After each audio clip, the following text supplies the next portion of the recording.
नमस्कार। विषय संज्ञा चल रहा है। संज्ञा में क्या क्या पढ़ा? एक अर्थ पढ़ा, दूसरा जाति पढ़ी, तीसरा असाधारण धर्म, चौथा परिभाषा और पांचवा विभिन्न शब्द रूपों का रूपांतर पढ़ा। रूपांतरक संज्ञा खुद रूपांतरण है। संज्ञा खुद है वो रूपांतरण है, और रूपांतरक जो संज्ञा के रूप में परिवर्तन करते हैं। और इसके बाद में हमने पढ़ा यानी विभिन्न शब्द रूपों का संज्ञा बनना। इसका मतलब है विभिन्न शब्द रूपों का संज्ञा बनना। ये पढ़ा था, ठीक है। अब एक बिंदु है कि संज्ञा भी कोई और बन जाती है। ऐसा नहीं है कि संज्ञा हमेशा संज्ञा रहती है, संज्ञा हमेशा संज्ञा नहीं रहती है। तो एक बिंदु लिखिएगा, संज्ञा का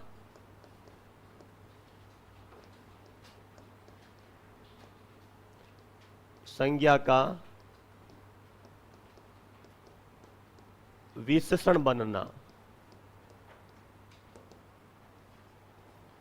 रुको, हाँ, संज्ञा का विशेषण बनना लिखिए।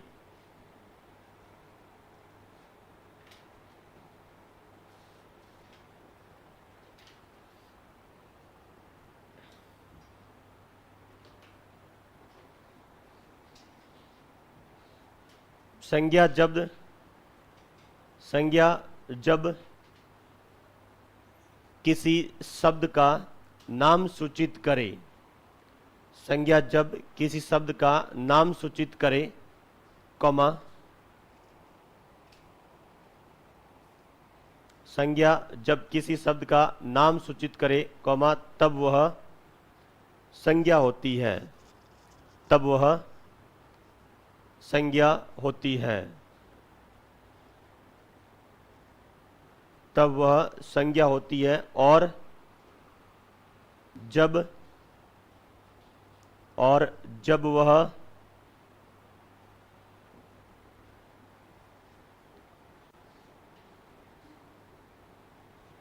नामक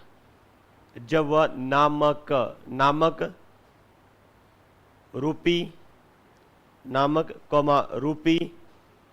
या संबंधी, नामक रूपी या संबंधी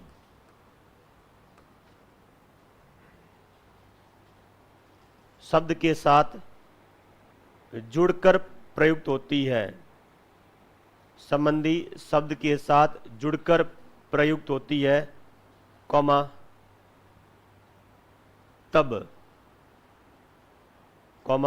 तब वह विशेषण होती है। तब वह विशेषण होती है।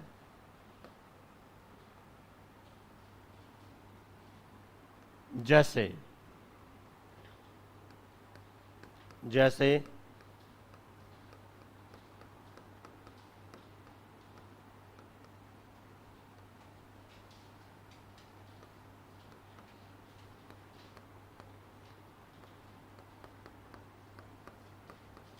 देखिए, संज्ञा का संज्ञा के रूप में प्रयोग, और दूसरा है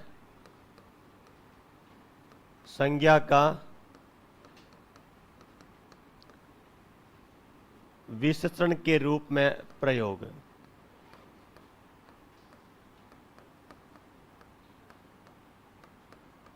संज्ञा का संज्ञा के रूप में प्रयोग और संज्ञा का विशेषण के रूप में प्रयोग।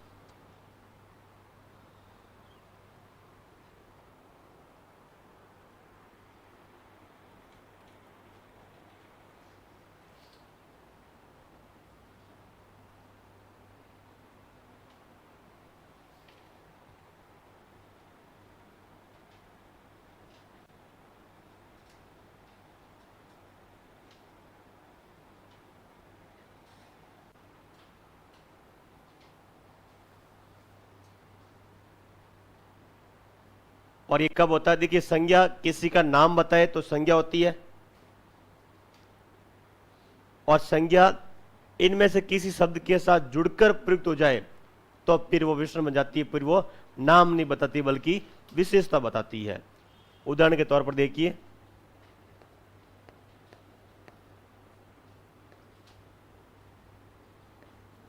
प्रताप,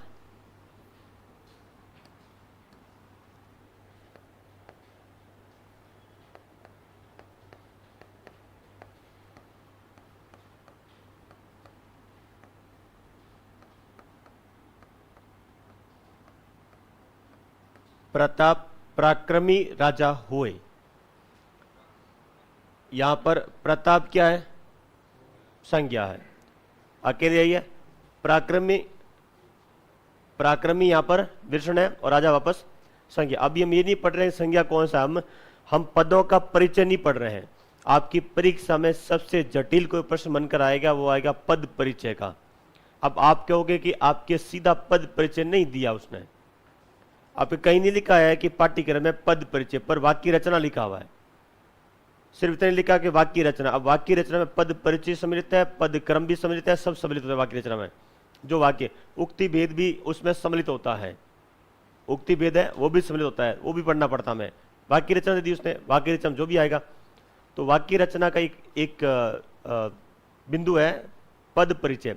अब पद परिचय में क्या करता है, वो लिख देगा कि प्रताप के बारे में, ठीक है, सही परिचय है, संज्ञा है, संज्ञा में भी आपकी व्यक्तिगत संज्ञा है, वो इस तरह लिखेगा साथ में 3-4, एक ही ऑप्शन में 3-4 लिख देगा परिचय, दूसरे में 3-4, तीसरे में 3-4, चौथे में 3-4, ऐसे कर देता है। वो प्रश्न बनता है, वो वाक्य रचना का होता है। तो अभी वो नहीं पढ़ रहे हैं कि इस वाक्य में कौन सा पद क्या है, ये अभी हम नहीं पढ़ रहे हैं। अभी हम पढ़ने के पद परिचय तो सब कुछ पढ़ने के बाद में, यानी पूरा व्याकरणिक विवेचन होने के बाद में पद परिचय होता है। और व्याकरणिक विवेचन में संज्ञा से लेकर अव्यय तक और व्याकरणिक जो आपकी कोटियां हैं वो सब पढ़ने के बाद में हम परिचय दे सकते, उससे पहले परिचय नहीं दे सकते। अब हम लिखा यहां पर प्रताप, हम पता है कौन राजा हुए, प्रताप, तो यहां पर ये संज्ञा है। अब इस प्रताप शब्द के साथ में यदि आप इस तरह से लिख दो, प्रताप नामक राजा पराक्रमी हुए। अब थोड़ा सा इसको बदल दिया, इसमें 2 विशेषण आ गए। विशेषण इसमें क्या था, 2 संज्ञाएं थी, एक राजा और एक प्रताप। पराक्रमी विशेषण था, इसमें क्या हुआ कि प्रताप नामक राजा, यानी प्रताप नाम का कोई राजा, इसका कहने का मतलब यह है। तो अब ये पूरा पद है, इसके साथ जुड़ने के बाद में अब ये बनता है विशेषण। ये अब संज्ञा नहीं है, ये यहां पर संज्ञा है और ये यहां पर विशेषण है। एक उदाहरण और देखिएगा, वह मेरा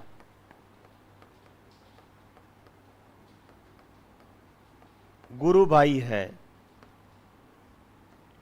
गुरु भाई यहां पर संज्ञा है। गुरु भाई कोई व्यक्ति होता है, यानी एक ही गुरु से पढ़ा हुआ साथी, पढ़ा हुआ शिष्य, वो क्या कहलाता है, गुरु भाई कहलाता है।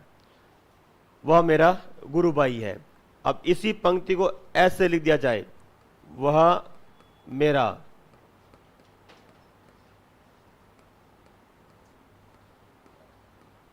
गुरु रूपी भाई है, भाई है। अब ये गुरु रूपी है, ये पूरा बन गया विशेषण, और भाई बन गए यहां पर संज्ञा। भाई यहां पर बन गया संज्ञा, गुरु रूपी भाई। कैसा भाई, गुरु रूपी। तो इस तरह से दिया जाता है, तो उसको आप क्या मानोगे, फिर उसे आप विशेषण करोगे।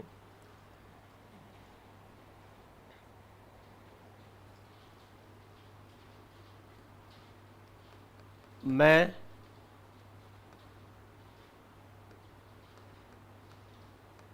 घर के काम, मैं घर के काम से बाहर हूं। मैं घर के काम से बाहर हूं, हम बोलते हैं ऐसे, अब इसको यदि ऐसा बोल दिया जाए, मैं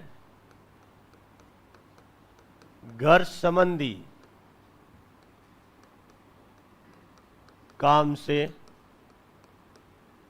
बाहर हूं, तो यहां पर घर संबंधी पूरा विशेषण बनेगा और घर यहां पर बनेगा संज्ञा, क्योंकि बीच में कारक चिन्ह है तो कारक चिन्ह संज्ञा के साथ ही लगता है, वो किसी और से लगता भी नहीं वैसे। तो यहां पर ये संज्ञा है, यानी घर का काम, और यहां पर घर संबंधी काम, इसको हमने बनाया विशेषण बनाया। ये ध्यान रखना होता है, संज्ञा एक आपको झटका दे सकती है कि खुद क्या बन जाती है, विशेषण बनती है, एक और बनती है अवयव बन जाती है, वो क्रियाविशेषण बन जाती है। तो क्रियाविशेषण वाली तो बहुत जटिल प्रक्रिया में से है, पर फिर भी मैं कोशिश करूंगा कि आपको उसको समझा दूं कि भाई देखिए इस परिस्थिति में जो संज्ञा होती है वो संज्ञा कभी नहीं होती है, फिर वो क्रियाविशेषण होती है। और अब यहां पर क्या हो रही है, विशेषण तो क्या सीधा पकड़ में आ गया कि इन तीन शब्दों के साथ में आते ही क्या बनेगा, संज्ञा शब्द विशेषण बन जाएगा। ये तो क्या पकड़ में, क्रियाविशेषण वाला थोड़ा पकड़ में कम आता है, आप इन्हें लिखें।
आगे बढ़े तो ये हमारा बिंदु पूरा हो गया। कौन सा? संज्ञा का विशेषण में प्रयोग। तो एक और लिखिएगा, इसमें एक बिंदु और पढ़ेंगे, संज्ञा का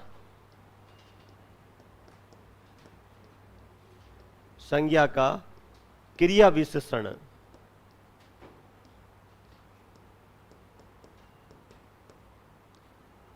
क्रिया विशेषण बनना। अब कोई संज्ञा सीधे क्रिया विशेषण नहीं बनती है।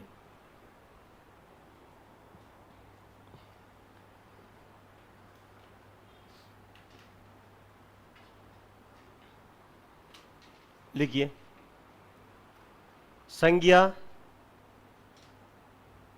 संज्ञा का क्रिया विशेषण में प्रयोग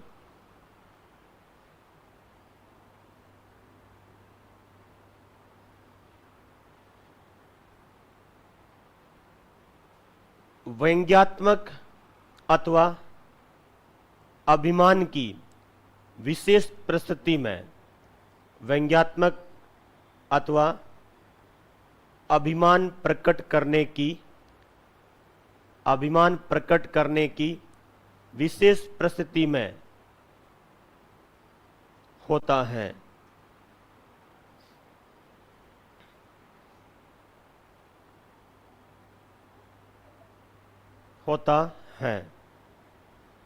जैसे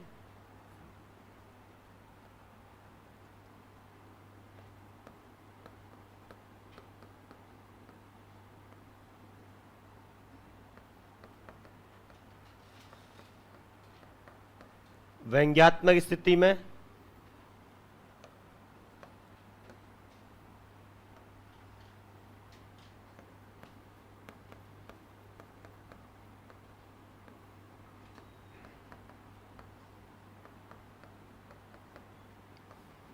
और दूसरी है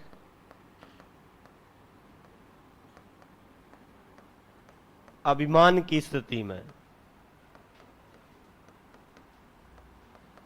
इन दो परिस्थितियों में हमेशा नहीं, मैंने कहा ना, इनकी भी विशेष परिस्थिति में। ऐसा नहीं कि व्यंग्यात्मक शैली आते सीधा क्या कर दो क्रिया विशेषण बन गई, ऐसा नहीं है।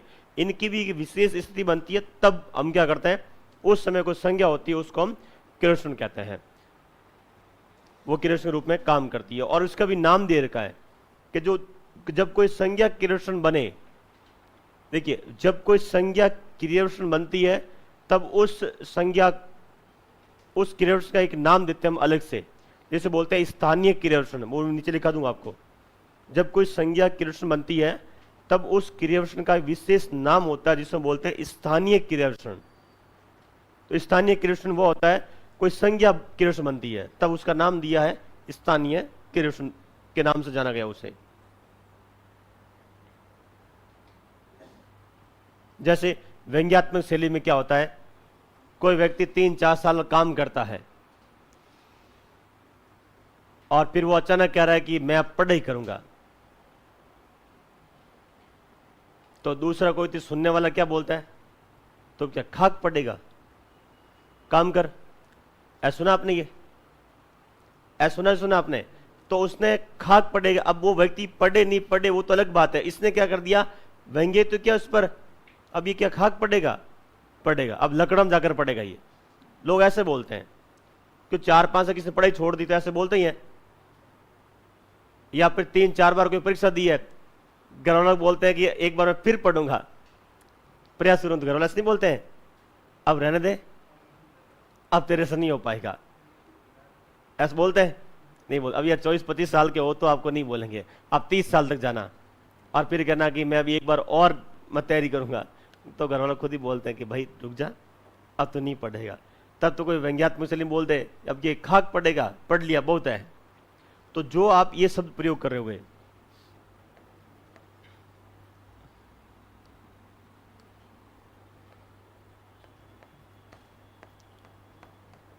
वह अब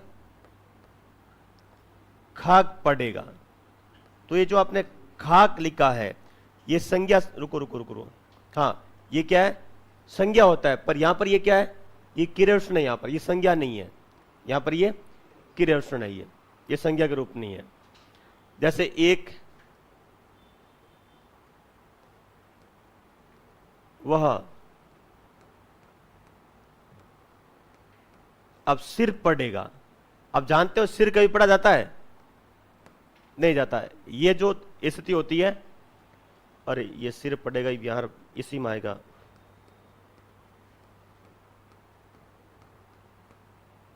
वह अब सिर पड़ेगा। ये दो स्थितियां चलती है व्यंग्यात्मक में। अभिमान में कोई व्यक्ति ताकतवर है और कोई किसी कहता है कि मैं तुझे देख लूंगा, ऐसे बोलते हैं। तो ये देखिए, भाषा, हिंदी भाषा में किसी शब्द का कोई गलत मतलब नहीं निकालते हैं। आप उसमें क्या बोलते हो भाई साहब? हाँ, उससे बचकर रहना थोड़ा सा। तो भाई साहब ताकतवर होते हैं, क्या बोलते हैं? भाई साहब वो आपको नुकसान पहुंचा सकता है आदमी, ऐसे बोलते नहीं बोलते हैं? और भाई साहब बोलते हैं वो मेरा घंटा बिगाड़ लेगा। ये सब सुनिए आपने। तो इसमें जो घंटा शब्द आया ये क्रियाविशेषण है, ये संज्ञा नहीं है। तो यहां लिखिएगा वह मेरा। अब आप कहोगे कि गड़बड़ है ये।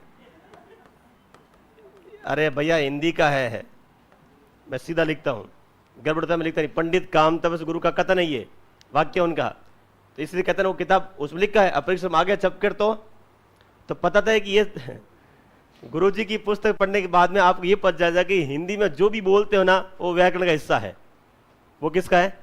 व्याकरण का हिस्सा है, वो किसी और का नहीं है। तो अब मान लीजिए मैं इसको छुड़वा दूं तो कोई दिक्कत नहीं है, छुड़ा दूंगा, पर पता है कि इसको पढ़ना होगा, इसको आपको पढ़ना होगा। लिखिए आप,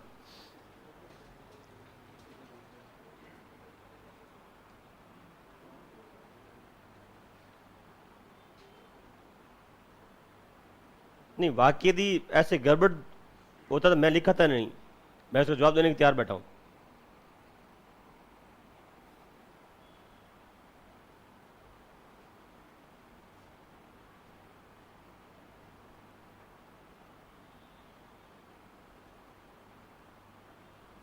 इसका अर्थ निकलता है वो मेरा कुछ नहीं बिगाड़ पाएगा। समझ गए आप? तो आपने ये नहीं बोला सीधा कि मेरा कुछ नहीं बिगाड़ पाएगा। कुछ नहीं बिगाड़ पाएगा तो व्यक्ति क्या करता है? सामान्य लहजे में बोलता है। और ये बोलते क्या आता है? अभिमान का लहजा आ गया था, मतलब बहुत ताकतवर है, वो कुछ नहीं कर पाएगा मेरा, इस लहजे में। एक बोलते ना वो मेरा कुछ नहीं बिगाड़ पाएगा, इसका मतलब अभिमान नहीं है। ये कोई अभिमान का नहीं था, उसमें मतलब मेरा कुछ नहीं बिगाड़ पाएगा, मैं जानता हूं उसे। वो एक सहज स्थिति हो सकती है, पर यह अभिमान की स्थिति में आता है। इसने ऊपर लिखा था व्यंग्यात्मक और अभिमान की विशेष शैली में कोई संज्ञा क्या बनती है? कोई संज्ञा अव्यय बनती है, मतलब क्रिया विशेषण बनती है, और ये स्थिति है। इसके बाद आ जाइए प्रकार में। यह संज्ञा का हमारा बिंदु पूरा है। अगला बिंदु लिखिएगा प्रकार।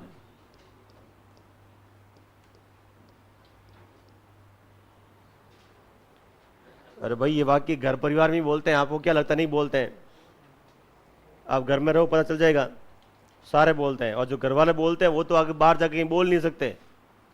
घर में तो कहीं माँ और पिताजी के ऐसी शब्दावली का प्रयोग करते हैं, हम बाहर जाके बोल नहीं थे उसको, नहीं बोलते, गुस्से में होते। देखो आप घर वालों को कैसे बात करते हैं आपसे, कैसा। मेरी मम्मी कभी सही मतलब हमेशा ऐसे बोलती है, गुस्सा दे दो मम्मी को, या फिर आपके पिताजी से कभी अकेले बात कर देखना मम्मी को आपके सामने। मम्मी की भाषा सुननी है आपको, मम्मी की वो भाषा सुननी है आपको जो आप सोचते हो कि दोस्त भी ऐसे बोलते हैं।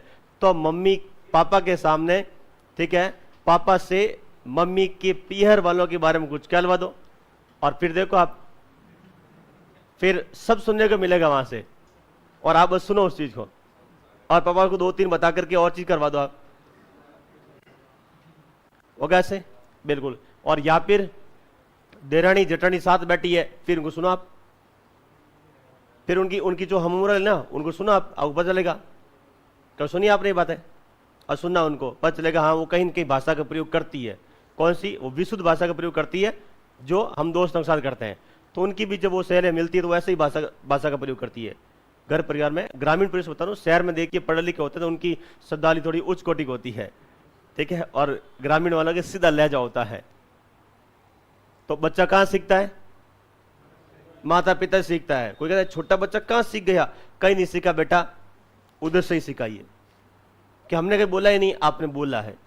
दीवारों के भी कान होते हैं। अब ये छोटा बच्चा तो छोटा था तब आप बोलते थे, नकारात्मकता सबसे ज्यादा हावी होती है। बच्चे को कोई गाली नहीं सिखाता है, फिर वो बच्चा बोलना सीख जाता है। सीखता नहीं सीखता? सीखता है, वो प्रकृति से सीखता। आपके आसपास जो वातावरण है ना, नेगेटिव वातावरण जो बना रखा है, उसी वो सीख लेता है। इसे कहते हैं नकारात्मकता बिन बुलाए आती है बच्चे में। आप कितने ही रहिए, एक दोस्त ने एक दिन कभी गड़बड़ बोल दिया शब्द, वो गर्म प्रयोग कर लेगा, करेगा। अच्छा शब्द का प्रयोग करे नहीं करे, उसका शब्द जरूर प्रयोग करता है। तो बच्चों को भाषा कोई नहीं सिखाता, बच्चा स्वतः सीखता है। अब देखिए प्रकार में आए, तो प्रकार में हम पूरा प्रकार पढ़ते हैं, तो मूलतः संज्ञा के दो ही प्रकार हैं। सामान्यतः संज्ञा के हम तीन प्रकार करते हैं, मूल प्रकार संज्ञा के दो ही हैं। तो लिखिए इसके आगे,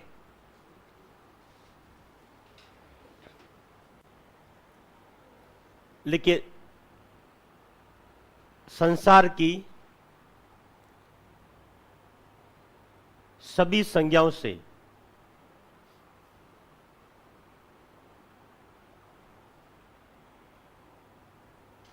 संसार की सभी संज्ञाओं से या तो पदार्थ का बोध होता है, या तो पदार्थ का बोध होता है, कॉमा या उसके गुण धर्म का। या तो पदार्थ का बोध होता है या उसके गुण धर्म का, गुण धर्म का। इस आधार पर संज्ञा के मूलतः दो प्रकार हैं। इस आधार पर संज्ञा के मूलतः दो प्रकार हैं। इस आधार पर संज्ञा के मूलतः दो प्रकार हैं। पहला,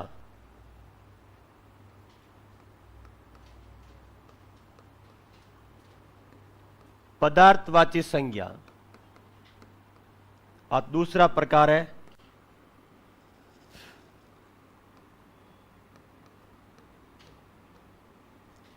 भाववाची संज्ञा।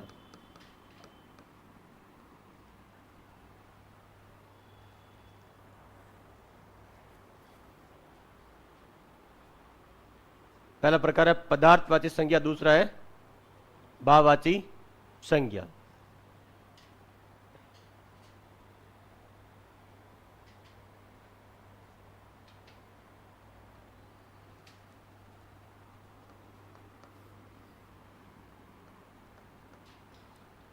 पदार्थवाची संज्ञा होती है वो भौतिक रूप में होती है, यानी हम संज्ञाओं को देखते हैं तो संज्ञा दो प्रकार में, एक तो जो आपको भौतिक रूप में दिखती है, जो भी संज्ञा दिखेगी भौतिक रूप में दिखेगी मोटे तौर पर, और एक जो भौतिक रूप में दिख रही है उसका कोई गुणधर्म होगा, कोई दिख रही है उसका गुणधर्म होगा, वह दूसरा प्रकार होता है।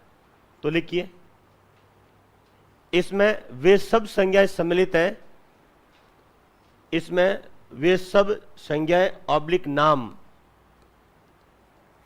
इसमें वे सब संज्ञाएं ऑब्लिक नाम सम्मिलित हैं जो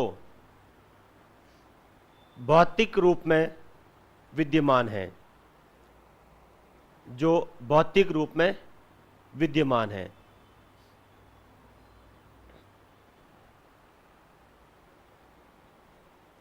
जो भौतिक रूप में विद्यमान है। पूर्ण विराम। तो भौतिक रूप में जो भी विद्यमान है, भौतिक मतलब जिसका आप छू सकते हो, देख सकते हो, चित्र बनता है, ये भौतिक रूप है। और यहां लिखिए,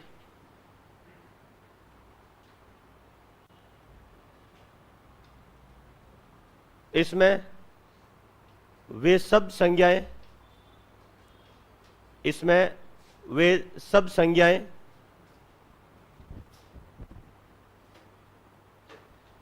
इसमें वे सब संज्ञाएं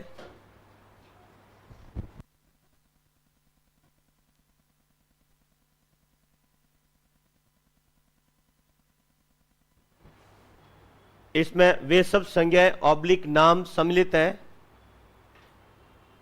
जो भौतिक रूपों के गुणधर्म बताते हैं, जो भौतिक रूपों के गुणधर्म बताते हैं, जो भौतिक रूपों के गुणधर्म बताते हैं, भौतिक रूपों के गुणधर्म बताते हैं, पूर्ण विराम। अब इसकी यदि आपको पहचान करनी है किसकी, इस संज्ञा की, तो भौतिक रूप में क्या होता है? भौतिक रूप में वो है जिसे आप छू सकते हो, जिसे हम किसी को छू सकते हैं, वो भौतिक रूप में होता है। जिसे आप खुली आंखों से देख सकते हैं, वो भौतिक रूप में होता है। और जिसका चित्र बनता है, वह भौतिक रूप में होता है। वे सब संज्ञाएं पदार्थवाची है जो इन तीनों में से किसी एक में शामिल होती है। जैसे कुछ ऐसी भौतिक वस्तुएं हैं जिसे आप छू नहीं जिसे आप छू सकते हो। कुछ ऐसी हैं जिसे छू नहीं सकते पर देख सकते हैं। जैसे छू सकते हैं, आपके आसपास की जो भी चीज पड़ी है उसको छू सकते हो। कुछ ऐसी भौतिक है जिसे आप केवल देख सकते हो, जैसे अग्नि, छू के देख लो उसे। भाई आग चल रही है, कौन सी? सोनार की फूंकने वाली आवाज आग, उसको हाथ लगा दो आप एक बार। आगे चमड़ी है ना, पूरा ऐसा छेद कर दी आगे से। अरे सोनार जिसको धार, वो गढ़ई को आकार देता है, वो फूंकने से क्या करता है? आग को तेज करता है, आग की धार बनाता है। तो उसको देखते हैं हम केवल, जो दिखता है वो आपकी पदार्थवाची संज्ञा है। सूर्य है, वो दिखता है, उसको आप छू नहीं सकते हो। तो किसी को छू सकते हैं, चलो वो नहीं होता है तो आप उसे देख सकते हो, तो ही भौतिकवाची। कुछ चीजें ऐसी हैं जिसे आप छू नहीं सकते, देख नहीं सकते, पर क्या बना सकते हैं? चित्र बना सकते हैं। और किसी का चित्र बन गया, वो भी क्या है? पदार्थवाची है, भौतिक रूप है। जैसे चित्र किसका बन जाए? चित्र किसका बनाते हैं?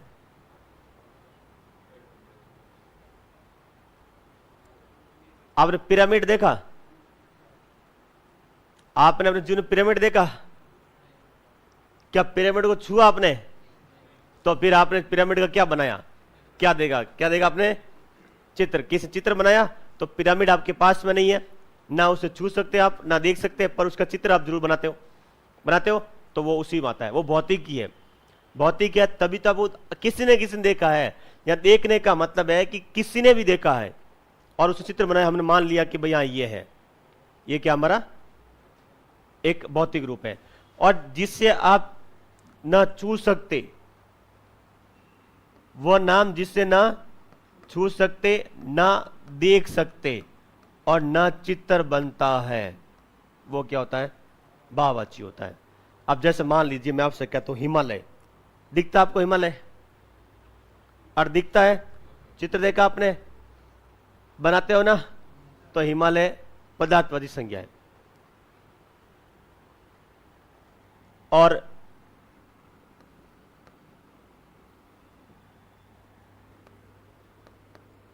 मानव चित्र बनता है, देखते हैं, छूते हैं, पदार्थ संज्ञा है। पर जैसे मैं लिखता हूं यहां पर मानवता, कि इस भाई में मानवता नहीं है, ऐसा बोलते हैं। अब बताइए, उस मानवता को आप छू सकते हो? क्या देख सकते हो? क्या उस मानवता चित्र बना सकते हो? नहीं, ये भाववाचक है, ये भाववाचक है। हमने लिखा है सुंदरता। क्या सुंदरता को देख सकते हैं? पीछे वाले देख दांत निकाले। सुंदरता को नहीं देख सकते आप। अच्छा, देख सकते हैं तो सुंदरता का चित्र बनाइए, सुंदरता का चित्र बनाइए। बना सकते हो? कोई बात नहीं। कोई कहे नहीं मैं देख सकता हूं, तो चित्र बनाओ आप। नहीं बनना है ना, इसका मतलब नहीं देख सकते, बस आप किसी मानव को देख रहे थे। समझ गए आप? चलिए, ये आपके सामने एक शब्द है बुढ़ापा। क्या बुढ़ापा को छू सकते हैं आप? नहीं। क्या बुढ़ापा का चित्र बनता है? नहीं। चित्र बनेगा उस मानव का, बुढ़ापा का चित्र नहीं बनेगा। और बुढ़ापा का चित्र बनेगा तो एक ही होगा फिर, और वो एक की प्रकृति में क्या आदमी जाएगा। बुढ़ापा का चित्र नहीं बनेगा। और आप चित्र बनाओगे ना, वो झुर्री बनेगा, तो झुर्रियों का चित्र बनेगा। तो झुर्रियां भौतिक में, झुर्रिया किस में आ जाएगी? भौतिक में आ जाएगी। तो झुर्रियों का चित्र बनेगा, बुढ़ापा का चित्र नहीं बनेगा। बुढ़ापा एक अवस्था है, तो जिसको छू नहीं सकते, देख नहीं सकते, चित्र नहीं बनता, वो भाववाची है। अब इसमें क्या करता है कि जो पदार्थवाची है, जिसे आप छू सकते हो, देख सकते हो, चित्र बनता हो, हमने कहा प्रकृति की जितनी भी संज्ञाएं हैं, प्रकृति ये सृष्टि में जितनी भी संज्ञाएं हैं, उन सब संज्ञाओं को दो भाग में बांटते हैं हम, या तो वो पदार्थ रूप में है या फिर उन पदार्थों का गुण धर्म है, यानी भाव रूप में है। हो गया। अब ये जो आप तथ्य अपना रहे हो कि जैसे छू सकते हैं, देख सकते, चित्र बन सकता है, ये अपने आप में एकमात्र है, पूरी सृष्टि में अपने जैसा एकमात्र है, तो फिर उससे हम बोलते हैं व्यक्तिवाचक। और अपने जैसा एक से अधिक है, उसको हम बोलते हैं जातिवाचक बोलते हैं। तो जातिवाचक और व्यक्तिवाचक संज्ञा पदार्थवाचक संज्ञा के ही उपभेद हैं। दो, इसके दो उपभेद है, हम ऊपर से पढ़ते हुए आ रहे हैं। संज्ञा मतलब किसी का, संज्ञा मतलब किसी का नाम, हमने ये पढ़ा भाई, संज्ञा मतलब किसी का नाम हो गया। अब नाम है आपके दो प्रकार के, एक तो भौतिक रूप में है और एक भाव के रूप में, मतलब उनके गुण धर्म के रूप में है। और फिर भौतिक रूप में उसको हम नाम देते हैं पदार्थवाची, और जो भाव गुण धर्म है उसको हम देते हैं भाववाची नाम देते हैं।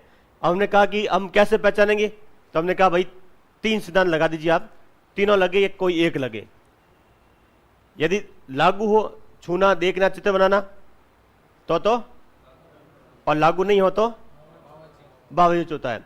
अब हमने कहा कि लागू हो और वो अपने जैसा एकमात्र हो तो व्यक्तिवाचक, और एक से अधिक हो तो जातिवाचक होता है। समझ में आ गया? अब बताओ, मुख्य रूप से दो ही प्रकार है संज्ञा के। अब दो के, इसके हमने दो किए, और इन दोनों को मिलाकर इसके साथ जोड़कर कितने करते हैं हम? साधारणतः तीन प्रकार करते हैं इसके हम। बाकी मूलतः संज्ञा के दो ही प्रकार है। संज्ञा कितने प्रकार की? उत्तर देते हम तीन, जो साधारणतः प्रकार हमने कर दिया, सर्वमान्य वर्गीकरण बना दिया वो ये। जैसे मूलतः संज्ञा कितने प्रकार है, उत्तर दो करके आना, तीन मत करना, उत्तर दो। क्योंकि पंडित कामतावसर गुरु ने अपनी पुस्तक की शुरुआत में ये लिखा, संज्ञा मूलतः दो प्रकार की है। फिर आपके पास कोई ऑप्शन नहीं है दूसरा, ऑथेंटिक स्रोत जो आप कहते हैं ना कि ये है, क्योंकि ये है ऑथेंटिक स्रोत। भाई दो ही तो प्रकार है इसमें, भाई संज्ञाओं को दो ही तो भाग में बांटा है। फिर आगे जाकर के, अच्छा वो भी कौन सा है, वो भी हम करते हैं कि अर्थ के आधार पर संज्ञा के तीन प्रकार हैं, जिसको सामान्य प्रकार बोल दिया हमने। वो प्रकार सीधा प्रकार नहीं है, उसमें एक हमारे पास आधार है कि अर्थ के आधार पर संज्ञा के प्रकार, वो आता फिर सीधा तीन ही आएगा, क्यों अर्थ में फिर तीन ही प्रकार निकलते हैं। तो और सामान्यतः संज्ञा मूलतः कितने हैं? दो प्रकार। हमने लिखा मूलतः दो प्रकार है, लिख दिया आपने ये, ठीक है। अब लिखिए आगे यहां पर,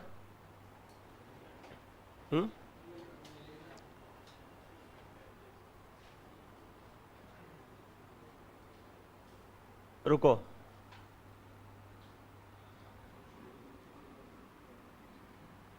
इसको लिखना है यहां पर, मैं पढ़ा रहा हूं इसको आगे, ये मैं लिखूंगा आपको बिना कहे, पर अभी आपको केवल मैंने दो प्रकार बताए मोटे तौर पर। तो आगे लिखिएगा यहां पर, या सीधी पंक्ति लिखना हो, कोई चिन्ह नोट और मत लगाना, यह भी इसी का चल रहा है। पदार्थवाची संज्ञा के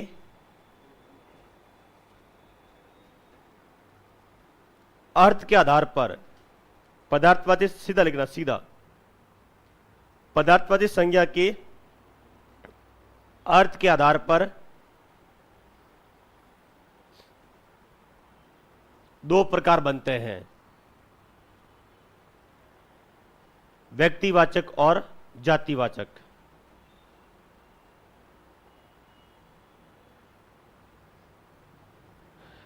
पदार्थवाची संज्ञा के अर्थ के आधार पर दो प्रकार बनते हैं, व्यक्तिवाचक और जातिवाचक।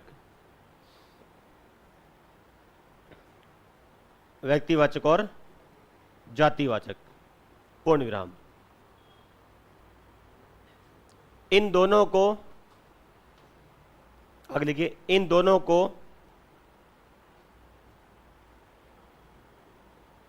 मिलाकर, इन दोनों को मिलाकर संज्ञा के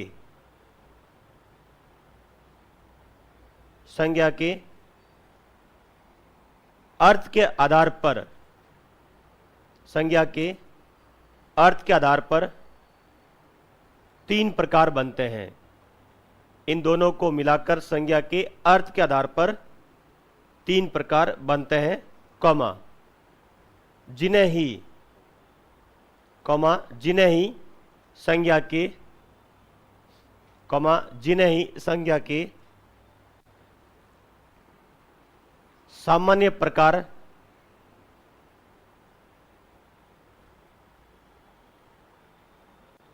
प्रकार कहा जाता है। जिन्हें ही संज्ञा के सामान्य प्रकार कहा जाता है, जो है डैश।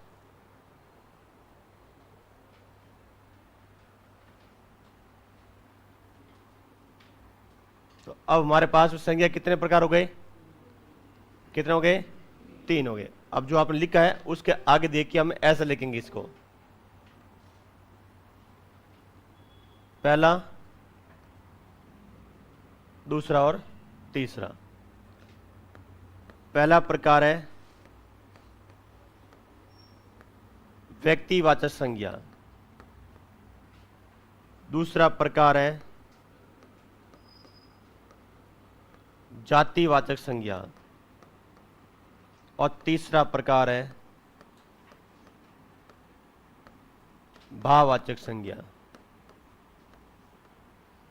तो मूलतः 2 प्रकार है और अर्थ के आधार पर 3 प्रकार बनते हैं। अब आप किसी को कहेंगे मूलतः संज्ञा 2 प्रकार है, तो आपके साथी आप पर हो सकता भरोसा नहीं करें। हम साथियों के भरोसे से कोई मतलब ही नहीं है।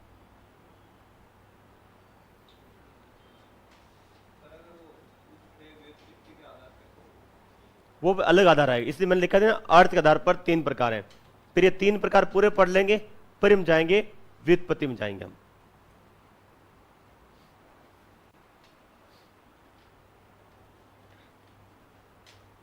और फिर हम जाएंगे प्रयोग में। 3 आधार पर संज्ञा पढ़ते हैं हम। पहला अर्थ, दूसरा व्युत्पत्ति और तीसरा प्रयोग। और पहले हम पढ़ेंगे अर्थ, दूसरा पढ़ेंगे प्रयोग और तीसरा पढ़ेंगे व्युत्पत्ति। जो व्युत्पत्ति हमें पहले पढ़नी चाहिए, पर करें क्या, जो अर्थ के आधार पर प्रकार होते हैं उन्हें हम सर्वमान्य प्रकार मानकर चलते हैं। भाषा में क्या होता है कि भाषा में रचना प्रधान नहीं होती है, भाषा में अर्थ प्रधान होता है। इसलिए जब कई प्रकार मानना हो आपको, सीधा प्रश्न आ जाए कि ये विषय कितने प्रकार का है, तो उस विषय में आपने अलग अलग आधार पर प्रकार पढ़ रखे हैं, तो उसमें आपको चयन करना होगा अर्थ वाले का। क्यों? अर्थ वाले को ही प्रकार मानेगा, किसी और को मानेगा नहीं। जैसे भाषा में रचना की प्रधानता नहीं होती है, हम भाषा पढ़ रहे हैं, भाषा में अर्थ की प्रधानता होती है। जैसे मान ली मैं इतने सारे शब्द बोल रहा हूं, आप शब्द का क्या निकालते हो? अर्थ निकालते हो। क्या किसी शब्द का अपने दिमाग में चला कि ये शब्द बना कैसे? हम जो बोलते हैं, बोलते समय कि अभी आपके मस्तिष्क में से आता है कि शब्द बना कैसे? कभी आया? दोस्तों की बातचीत चलती है, कभी ध्यान में आया? नहीं आया। फिर दोस्तों की बातचीत में क्या निकालते हैं? हम सीधा अर्थ निकालते हैं। कई बार बोलते हैं, देख भाई तूने मेरी बात का गलत मतलब निकाल दिया। वो मतलब भी क्या है? अर्थ है। तो हम अर्थ लेकर चलते हैं। तो जब कभी प्रश्न बन जाता है कि ये विषय कितने प्रकार का है, तो जो अर्थ के आधार पर प्रकार होते हैं वही क्या करोगे आप? सही करो। ये आपके लिए कंसेप्ट है। अब हर चीज क्या कि लिखी नहीं जाती है, ये चीजें लिखी नहीं जाती है, तो बताई जाती है आपको मौके के रूप में कि भाई जब कभी आपको ये निर्णय करना हो कि इस विषय का, ये विषय कितने प्रकार का है, और आपके सामने ऐसा कोई नहीं लिखा हो और ऐसा लिखा हो कि अर्थ के आधार पर, रचना के आधार पर, प्रयोग के आधार पर ऐसे आपके सामने प्रकार लिखे हो, तो फिर अर्थ वाले को क्या करना है? प्रकार करना है। वो आपका क्या होगा? बिल्कुल सही होगा। ठीक है। और हम इसलिए हमने शुरुआत में संज्ञा के प्रकार अर्थ के आधार पर पढ़ रहे हैं हम। अब इनकी एक बात, थोड़ी परिभाषा पढ़ता ही नहीं, परिभाषा बहुत महत्वपूर्ण है। संज्ञा की जो परिभाषा है वो भी बहुत महत्वपूर्ण है। तो लिखिए आप। अब आपको 3 कॉलम बनाना, मतलब लिखना 3 भाग में ही है। हम पूरा तुलनात्मक वर्गीकरण पढ़ेंगे। ऊपर नीचे लिख दिया ना आपने तो गया काम सही है। कम से कम 5-6 बिंदु पढ़ेंगे भाई सबके। तो लिखिए परिभाषा यहां पर इतने में ही। डायरी 3 भाग कैसे बांटते हैं पता तो है? इधर दो भाई साहब, अनुमान से बांटोगे, मैं बदल दिखा दूं आपको। 3 भाग बांटना होता है डायरी को, तो कुछ नहीं करना। ये डायरी पूरा खुला पेज है, तो आसान है। अब पन्ने को पकड़ो, इसको मोड़ो। इसको भाई साहब डाइट लाए अपन, सस्ती डाइट लिया है।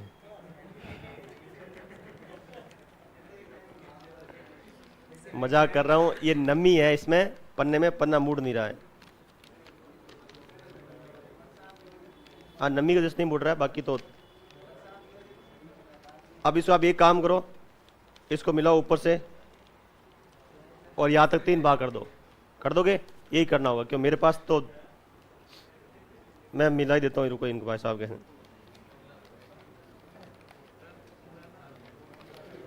ये पूरा ऐसे गोल बनाओ और गोल बना करके इसको यहां से ऐसे ले लो। डायरी बहुत लंबी तो चलेगी।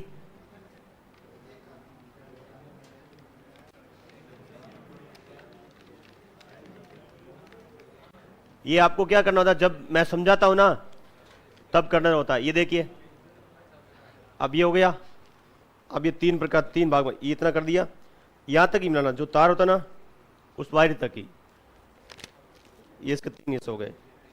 अब ये करते हैं, लिखते हैं ना, तो ये क्या करते, यहां लिखना शुरू करते, यहां लगे छोड़ते, अब इसको यहां लगे छोड़ते। इस बेचारे के पास जगह बदी इतनी सी, तो फिर क्या कि फिर अंतर मजा नहीं आता।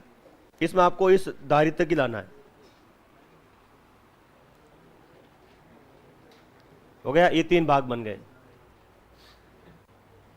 तो लिखिए इसमें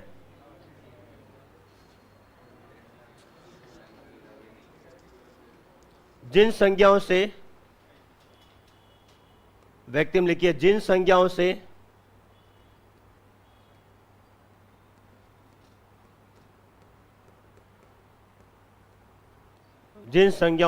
एक ही संज्ञा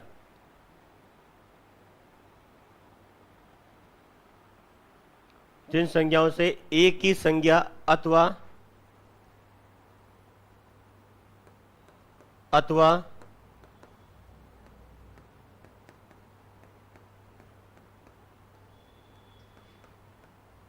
संज्ञाओं के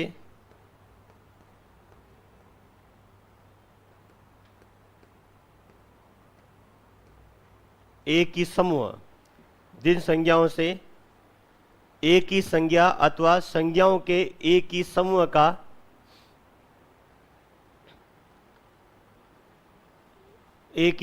का नाम सूचित हो।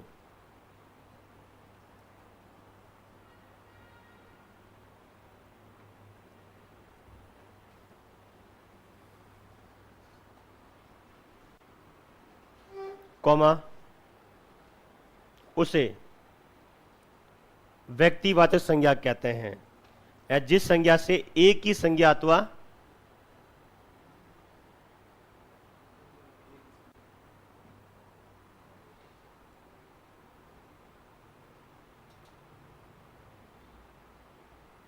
इसको दूसरे शब्दों में लिख सकता है मैं, सुनिएगा आप इसको वैसे भी लिख सकते। ये तो क्या कि संज्ञा के साथ तुमने क्या परिभाषा कर दी। अब ये परिभाषा ऐसे बनती है कि जिस संज्ञा से एक ही पदार्थ अथवा पदार्थों के एक ही समूह का बोध होता है, ये भी परिभाषा बनती है। ये गुरुजी वाली परिभाषा है। और ये कौन सी परिभाषा है, जो हम पढ़ते हैं, ठीक है। यानी जिस संज्ञा से एक ही संज्ञा अथवा संज्ञाओं के एक ही समूह का बोध होता है। या लिखिए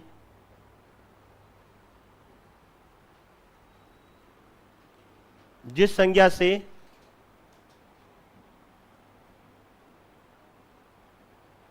किसी जाति की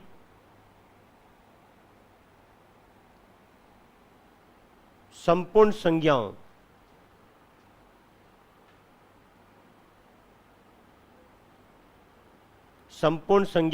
अथवा उनके समूह का नाम सूचित हो।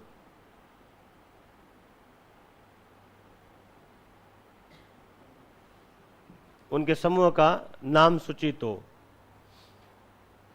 कॉमा, उसे जातिवाचक संज्ञा कहते हैं।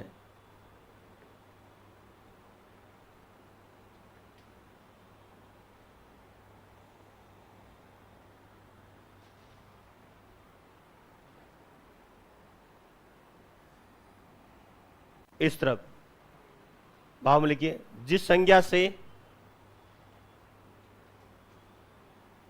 जिस संज्ञा से किसी एक की संज्ञा अथवा किसी एक की संज्ञा अथवा संपूर्ण संज्ञाओं के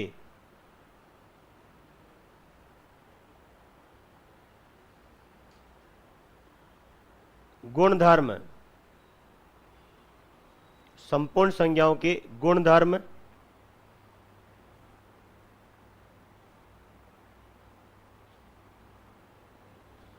गुणधर्म या गुणदोष का नाम सूचित हो, गुणधर्म या गुणधर्म का नाम सूचित हो,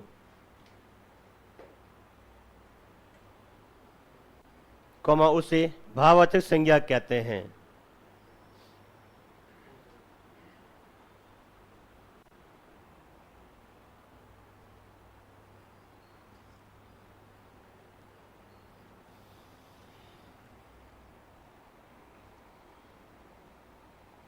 लिख लिया आपने? ये तो संज्ञा की संज्ञा के साथ में देखिए संज्ञा संज्ञा नाम से जोड़कर हमने परिभाषा, इसी को दूसरे शब्दों में किस रूप में पूछा जा सकता है वो देखिएगा। अगला बिंदु लिखिए, दूसरे शब्दों में, बिंदु मतलब व्यक्तिवाचक का ही है, फिर जाति में आएगा। दूसरे शब्दों में, दूसरे शब्दों में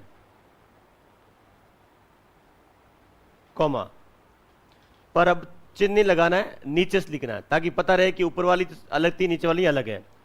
नीचे से लिखिएगा यहां से, जिस संज्ञा से एक ही पदार्थ, जिस संज्ञा से एक ही पदार्थ अथवा पदार्थों के, जिस संज्ञा से एक ही पदार्थ अथवा पदार्थों के एक ही समूह का, पदार्थों के एक ही समूह का ज्ञान हो, एक ही समूह का ज्ञान हो, कॉमा उसे व्यक्तिवाचक संज्ञा कहते हैं।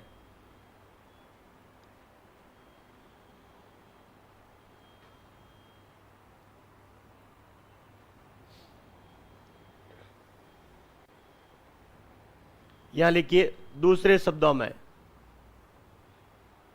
जाति में लिखिए दूसरे शब्दों में, दूसरे शब्दों में। नीचे लिखिए अब, जिस संज्ञा से, जिस संज्ञा से किसी जाति के, जिस संज्ञा से किसी जाति के संपूर्ण पदार्थों, किसी जाति के संपूर्ण पदार्थों अथवा, रुको रुको, हाँ, संपूर्ण पदार्थों अथवा मन लिखिए, रुको, अथवा उनके, अथवा उनके समूह का बोध हो, किसी जाति के संपूर्ण पदार्थों अथवा उनके समूह का बोध हो, कॉमा उसे जातिवाचक संज्ञा कहते हैं।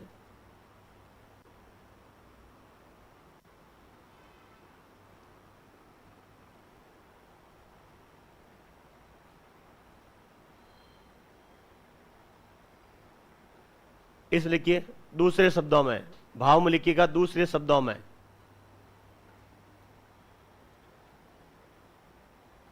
जिस संज्ञा से, भाव में लिखिए दूसरे शब्दों में, जिस संज्ञा से पदार्थों में पाए जाने वाले, जिस संज्ञा से पदार्थों में पाए जाने वाले, पाए जाने वाले गुणधर्म या गुणदोष का ज्ञान हो, गुणधर्म या गुणदोष का ज्ञान हो, कॉमा उसे भाववाचक संज्ञा कहते हैं।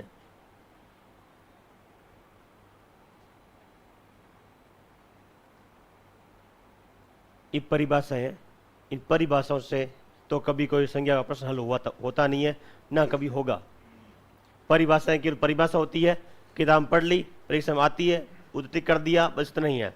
परिभाषाओं के आधार पर समझकर आप जब प्रश्न हल करने बैठोगे तो आपको कम से कम 4 से 5 दिन लग जाएंगे परिभाषाओं को लागू करने में, तीनों को, कि लागू कैसे होती है। ऊपर देखिए हमने लिखा है व्यक्तिगत संज्ञा का आप क्या मतलब निकालते हो। जैसे हम लिखते हैं एक ही पदार्थ का बोध हो, जिस संज्ञा से एक ही पदार्थ का बोध हो, जैसे दिमाग मतलब पदार्थ सीधा कहा जाता है भाववाचक, नहीं जातिवाचक। आप ये परिभाषा, ठीक है, अपने मित्र के सामने अचानक जिक्र करना कि वह संज्ञा जिससे एक ही पदार्थ का बोध हो उसे कहते हैं। वो थोड़ी देर सोचेगा, उस दोबारा बोलना, वह संज्ञा जिससे एक ही पदार्थ का बोध हो, वो क्या भाई जातिवाचक है। कैसे पदार्थ आ गया ना, अब उसका मतलब है कि पदार्थ का मतलब पदार्थवाची संज्ञा। वो कौन सी? जातिवाचक के 2 प्रकार बनते हैं, एक तो बनता है समुदायवाचक और दूसरा बनता है द्रव्यवाचक। अब लोगों ने क्या कर दिया, समुदायवाचक को एक नाम दे दिया और समूहवाचक, और द्रव्यवाचक को 2-3 नाम और दे दिए, पदार्थवाचन, धातुवाचन, ये वाचन, वो वाचन, एलो। ये क्या कर दिया आपने। अब वहां पर क्या करते हो, भ्रमित हो जाता है कि पदार्थवाची का मतलब संज्ञा कौन सी है, पदार्थवाची संज्ञा, जातिवाचक संज्ञा है। हाँ पदार्थवाची तो है, कोई बात नहीं, तो पदार्थवाची संज्ञा तो व्यक्तिवाचक भी है, पदार्थवाची संज्ञा तो व्यक्तिवाचक भी है। ये कब से अलग हो गई, ऊपर से पढ़ते हैं पदार्थवाची, तो व्यक्तिवाचक भी पदार्थवाची संज्ञा ही में, पदार्थवाची संज्ञा में ही आती है, किसी और में नहीं जाएगी वो भी आपकी। तो इससे नहीं, व्यक्तिवाचक कह रही है किस, देखिए वह संज्ञा जिससे एक ही पदार्थ का बोध हो या पदार्थों के एक ही समूह का बोध हो, एक ही समूह हो जिसमें कोई पदार्थ हो। इसको ध्यान रखिएगा, एक ही पदार्थ अथवा पदार्थों के एक ही समूह का बोध है, वो क्या होती है, क्या होती है, व्यक्तिगत संज्ञा होती है। उदाहरण के तौर पर जैसे हमने एक नाम देखिए, एक हम पढ़ा कि एक ही संज्ञा हो,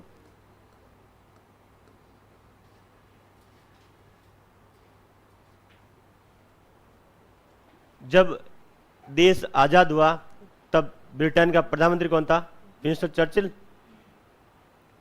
चर्चिल था, बताइए। अच्छा एटली था, ठीक है एटली था, हाँ जो भी है। अब मान लीजिए अपन ये कहते हैं कि एटली ने भारत को आजाद करवाया या आजाद किया, इसका मतलब संज्ञा कौन सी है, कौन संज्ञा है, व्यक्तिगत संज्ञा। हम लिखते हैं कि अंग्रेज ने भारत को आजाद किया, कौन सा अंग्रेज, अंग्रेज कौन सा, तो हमें अंग्रेज का पता ही नहीं है, तो हम उसको क्या करते हैं, जातिवाचक करते हैं। वैसे वो आजाद किया, ठीक है, उससे नहीं, तो हमने कर दिया। पर जैसे हम लिखते हैं अंग्रेजों ने, ठीक है, भारत का शोषण किया, अब अभी अंग्रेज संज्ञा कौन सी है, ये व्यक्तिवाचक है, सारे अंग्रेज नहीं है, अंग्रेजों का एक समूह है जिसे शोषण किया है। सारे अंग्रेज करते ना तो आजादी कभी मिलती ही नहीं, सारे अंग्रेजी शोषण करते ना यहां का तो आजादी मिलती ही नहीं। अंग्रेजों का एक संगठन था, समूह था, जिसने क्या किया, यहां पर शोषण किया है। क्या सबने किया है, क्या वहां के आम नागरिक ने किया है, किया है? नहीं। भाई एक बात बताइए, कोई कंपनी क्या कर रही है, भारत की कंपनी है, वो क्या कर रही है, उससे भारत के वासी से क्या मतलब, मतलब है उसे, भाई वो कंपनी में सरकार टैक्स दे रही है, बस शोषण कर रही है वहां पर। तो इस हम कहते हैं कि अंग्रेजों ने भारत का शोषण किया, अंग्रेजों व्यक्तिगत संज्ञा यहां पर, क्यों कुछ लोगों का एक यहां पर समूह है, वो सभी जाति नहीं, पूरी जाति नहीं है यहां पर भाई, अंग्रेज इंग्लिश पूरी जाति नहीं है यहां पर, कुछ लोगों का एक समूह था जिसने क्या किया, यहां पर शोषण किया था। दूसरे ऐसे लोग थे वहां पर जो इस शोषण के विरुद्ध थे। भाई वहां पर जो उदारवादी जो लोग थे वो क्या करना चाहते थे, वो क्या भाई इसको अलग, इसे क्या करो, आजाद करो। तो सब तो नहीं थे, तो कुछ लोगों का एक समूह है। तो हमने क्या पढ़ा, एक ही पदार्थ अथवा पदार्थों के एक ही समूह। तो ये पदार्थों का एक ही समूह है, इसलिए क्या ये व्यक्तिवाचक संज्ञा है, ये जातिवाचक संज्ञा नहीं बनती है।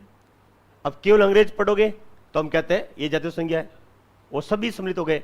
यानी ऊपर दूसरा हमने क्या लिखा, वह संज्ञा जिससे किसी पदार्थ की संपूर्ण जाति का बोध हो। तो अंग्रेज लिखने से संपूर्ण जाति का बोध होता है।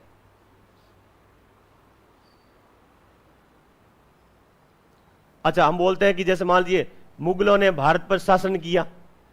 अब क्या सारे मुगल कर रहे थे? बताइए, क्या सारे मुगल कर रहे थे? मुगल खुद शासित थे भाई। मुगल जो एक जाति के रूप में फैल गए थे, वो खुद क्या थे?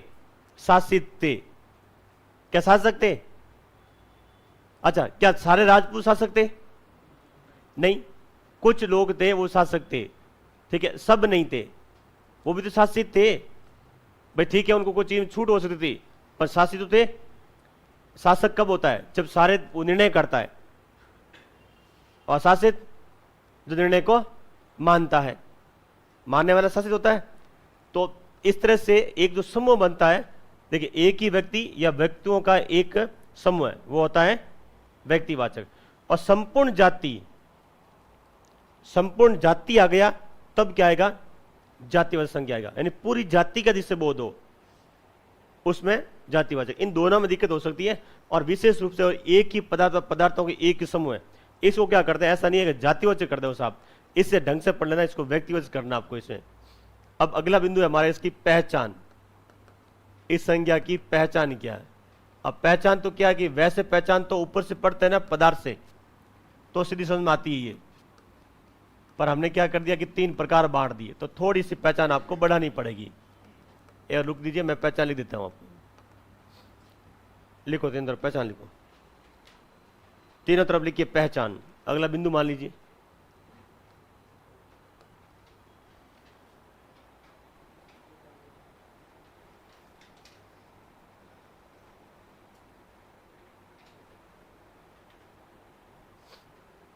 लिखिए इसमें जिसे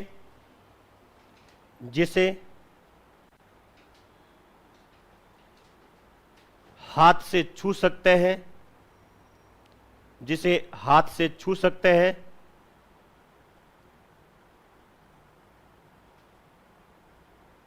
जिसे हाथ से छू सकते हैं, या जिसे खुली आंखों से देख सकते हैं, या जिसे खुली आंखों से देख सकते हैं, अथवा जिसका चित्र बनता हो, अथवा जिसका चित्र बनता हो और वह चित्र बनता हो और वह संसार में अपने जैसा, और वह संसार में अपने जैसा एकमात्र हो, और वह संसार में अपने जैसा एकमात्र हो। पूर्ण विराम।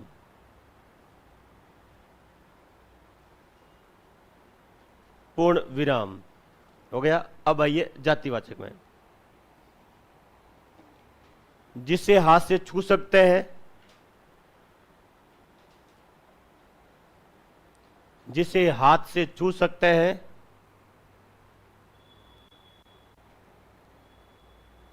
या जिसे खुली आंखों से देख सकते हैं,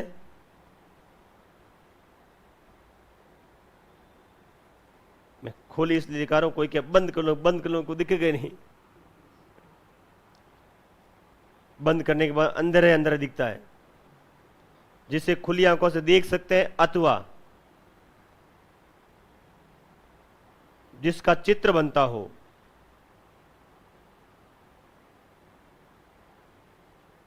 जिसका चित्र बनता हो और वह संसार में, और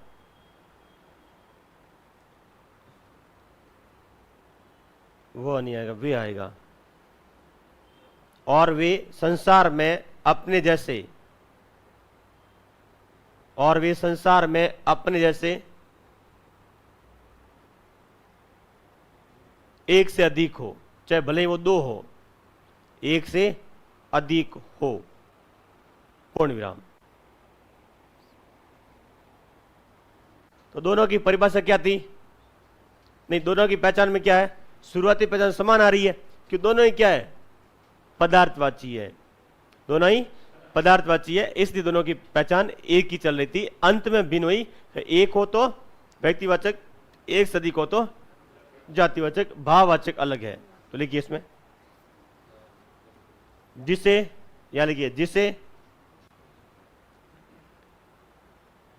न हाथ से छू सक, जिसे न हाथ से छू सकते हैं, जिसे न हाथ से छू सकते हैं, कमा,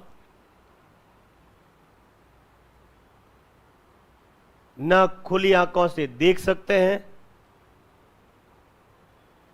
न खुली आंखों से देख सकते हैं, कमा, न जिसका चित्र बनता है।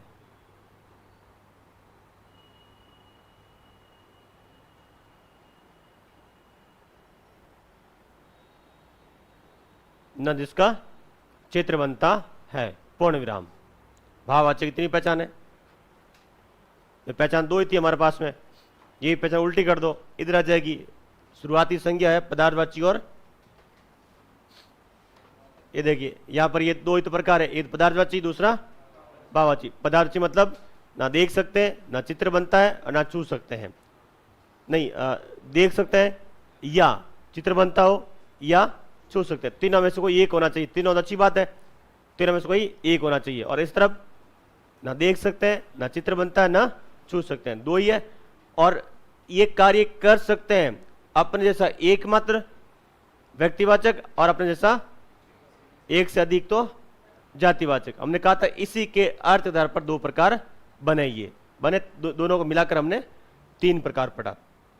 अब लेते हैं उदाहरण। अब वैसे आपकी संज्ञा पूरी हो चुकी है, मैं तो केवल आपको अभ्यास करा सकता हूं दो चार शब्दों का। इसमें कुछ ऐसी संज्ञा है जो आपको नहीं पता हो तो बता दूंगा कि ये संज्ञा आपको ध्यान रखनी है, बाकी संज्ञा आपको कुछ ध्यान रखना नहीं है। कुछ ऐसी होती है जिसे आप समझ नहीं पाते हो, कुछ ऐसी संज्ञा आएगी जिसे आप समझ नहीं पाओगे किस समझाएगी ये, फिर उसमें क्या करेंगे। जैसे एक शब्द है आपके पास में धातु, धातु शब्द है, बताओ। अरे भैया धातु शब्द है, कोई बात नहीं, देख सकते हो, चित्र बनता है, तो भाव तो नहीं है, क्रॉस। और धातु एक ही है, एक से अधिक है, तो व्यक्ति भी नहीं है, और बच्चा क्या है? जाति है। तो आप ऐसे ही आराम से और आपको करना ऐसा ही है, संज्ञा को हल करना ये कौन सी संज्ञा है, तो सीधा आपको ये करना है कि धातु संज्ञा कौन सी होगी? जातिवाचक संज्ञा। अब मान लीजिए आपके सामने आए, ठीक है, घोड़ा। आप घोड़ा छू सकते हैं तो सीधी बात है, या तो व्यक्ति या फिर जाति। अपन जैसा एक से अधिक तो संज्ञा हो जाएगी यहां पर जातिवाचक संज्ञा है। सूर्य देख सकते हो, छू सकते हो? नहीं। चित्र बनता है? बिल्कुल। कोई एक काम हो रहा है, कितने हैं सूर्य? कोई के असंख्य है, आपको पता है। अब मान लीजिए एक ही सूर्य है भाई, हम जिस सृष्टि में रह रहे हैं उस सृष्टि में हमारे सामने एक ही सूर्य है, एक ही है, तो हम कहेंगे ये संज्ञा कौन सी है? व्यक्तिवाचक संज्ञा। अब इसका मतलब ये है, एक सिद्धांत काम करता है। यदि आप किसी वस्तु को पूरे संसार के किसी व्यक्ति ने उसे देख लिया है, हम कहेंगे हमने देख लिया है। सब एक सब के लिए, सब एक के लिए, एक सब के लिए, इस सिद्धांत पर काम करता है ये टॉपिक। अब ऐसा नहीं है कि सर मैंने नहीं देखा, भाई कोई बात नहीं। अब मान लीजिए हम बोलते हैं एलियंस, और पूछते हैं उसकी संज्ञा कौन सी है? एलियंस देख सकते हो? नहीं। क्यों नहीं देख सकते भाई साहब? आ जाए तो चित्र बनाते हो? चित्र बनाते हो? भगवान बना सकते हो? नहीं, भगवान चित्र बना सकते हो? बन रहा है ना, तो किसी ने देखा है। हमारा शक्ति नहीं है इसलिए देख नहीं सकते। तब से करिए, हिमालय में जाइए, बैठ जाइए, 50-60 साल तक बैठ रहिए, आराम से आएंगे भगवान आपके पास में। इस प्रकृति में सब कुछ संभव है। आपको क्या लगता है कि यहां से रॉकेट ऊपर जा रही है, मनुष्य की देन है? आपको क्या लगता है रॉकेट बजाय मनुष्य की देन है? आप बनाइए इतनी चित्र, आप है ना, आप एक उपकरण बना दीजिए कोई भी जो रनिंग करता हो। ये सब ऊपर वाले की देन है भाई, प्रकृति की देन है। ये प्रकृति में सब कुछ ये पहले से उपलब्ध है। आपने क्या नहीं पढ़ा वो ऊर्जा का सिद्धांत? ना बनती है ना नष्ट होती है, हैं? रूप परिवर्तन होता है। तो सिर्फ रूप क्या होता है? बदलता है। और जो रूप बदलने में एक्सपर्ट है वो आराम से क्या है? तो जब किसी साइंटिस्ट ने जब कोई आविष्कार किया है तो उसने सबसे पहले प्रभु का शुक्रिया अदा किया उसने। अब सभी साइंटिस्ट को पढ़ो एक बार, आपको चलेगा हमने कुछ नहीं किया, हमें तो अचानक वो चीज मिली। हर आविष्कार अचानक हुआ है आदमी मेहनत करता है पर उससे वो कार्य उसको अचानक मिलता है कि तो ये होगा। और कई बार क्या होता है, करता कुछ और है मिलता कुछ और है, ऐसा ही हुआ है। तो ये तो ऊपर वाले की देन है सब के सब। हम तो एक माध्यम है। हम क्या है? माध्यम है। सुनीता विलियम्स ऊपर गई हुई है, गई हुई है। जब पहली बार ऊपर गई थी क्या क्या कहा इसने? मैं गणेश जी की मूर्ति साथ में लेकर गई हूं। भाई यदि वो कह दे कि नहीं वैज्ञानिक तो नास्तिक होते हैं, तो फिर वो अपने साथ में गणेश जी की मूर्ति क्यों लेकर गई? ऐसा नहीं है। हमसे ज्यादा वो कट्टरपंथी है, हमसे ज्यादा कट्टरपंथी वो लोग हैं, हमसे ज्यादा कट्टरपंथी लोग हैं। मैं अभी भी कहता हूं आपको, हिंदू धर्म में सबसे लचीला धर्म है। बकवास करते जाइए किसी के बारे में, कोई कुछ नहीं कहेगा।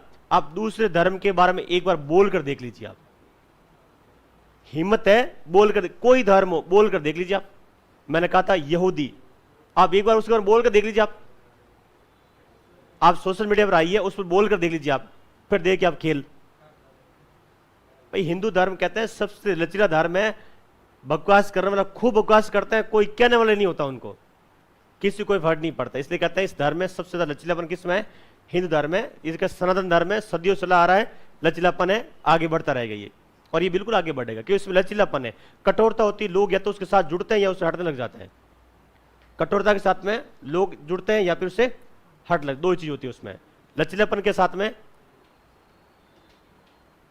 इतना ज्यादा दिक्कत नहीं होती है। आप सहज रूप रह रहे हो, आ रहे जा रहे हो, क्या पहना पहन रहे हो।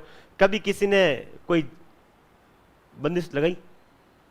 लगाई क्या? नहीं लगाई। आप इसी धर्म के बारे में बोल के देख लीजिए एक बार, पता चलेगा आपको। नहीं बोल सकते क्यों? कट्टरपंथी है वो लोग, हमसे ज्यादा कई गुना ज्यादा कट्टरपंथी है। हमारा कट्टरपंथ कम है इस धर्म में, एक में। तो आप ये नहीं कह सकते कि भगवान को मैंने देखा नहीं। ठीक है, हर धर्म का देखिए, यदि ऐसी कोई अलौकिक शक्ति नहीं होती, इस सृष्टि में कोई अलौकिक शक्ति नहीं होती, तो प्रत्येक धर्म के कोई न कोई धर्म ऐसा होता जो कहता कि नहीं हमारे लिए कोई नहीं है। ठीक है, हम जो भी है मैं हूं।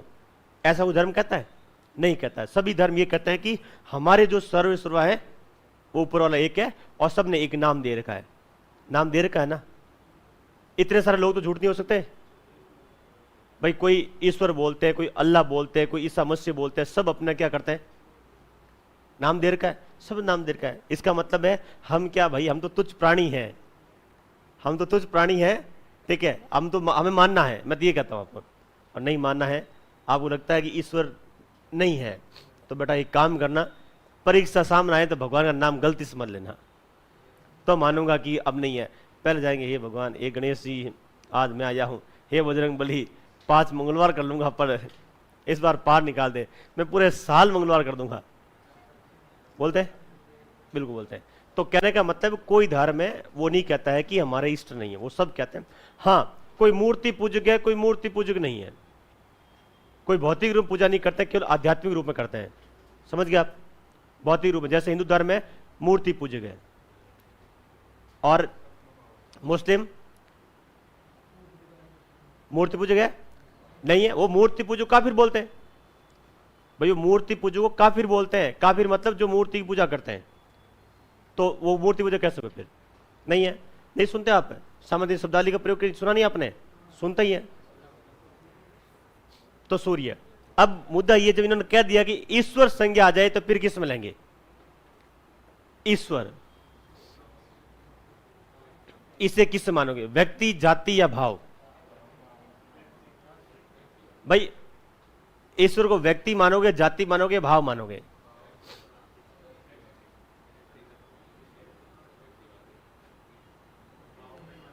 अब यही तो मुद्दा मैंने कहा ना कि कुछ संज्ञा है, मैं यहां पर 100 संज्ञा लिखा दूं, आप बांट लोगे।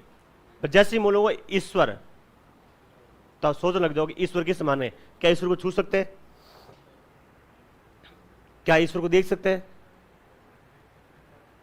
क्या ईश्वर का चित्र बनता है?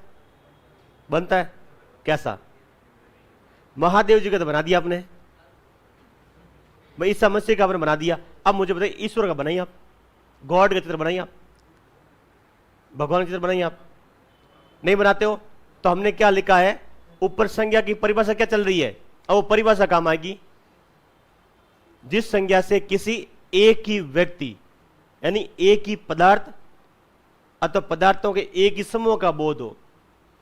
भाई एक ही पदार्थ का बोध हो जाए, पदार्थ मतलब व्यक्ति हो चाहे वो जाति हो। अब बताइए ईश्वर कहने से कितना बोध हो रहा है? एक ही तो बोध हो रहा है।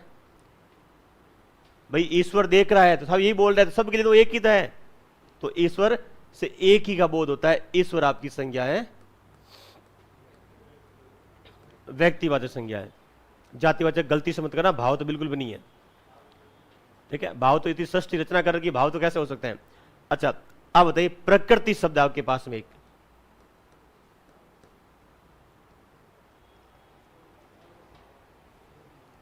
आप बताइए प्रकृति से एक का ही बोध होता है, अनेक का होता है कि भाव का बोध होता है? हमने बोला कि प्रकृति, देखिए एक शब्द सुना आप, नहीं एक वाक्य सुना, प्रकृति मनुष्य को नुकसान पहुंचाती है या मनुष्य प्रकृति को नुकसान पहुंचाता है?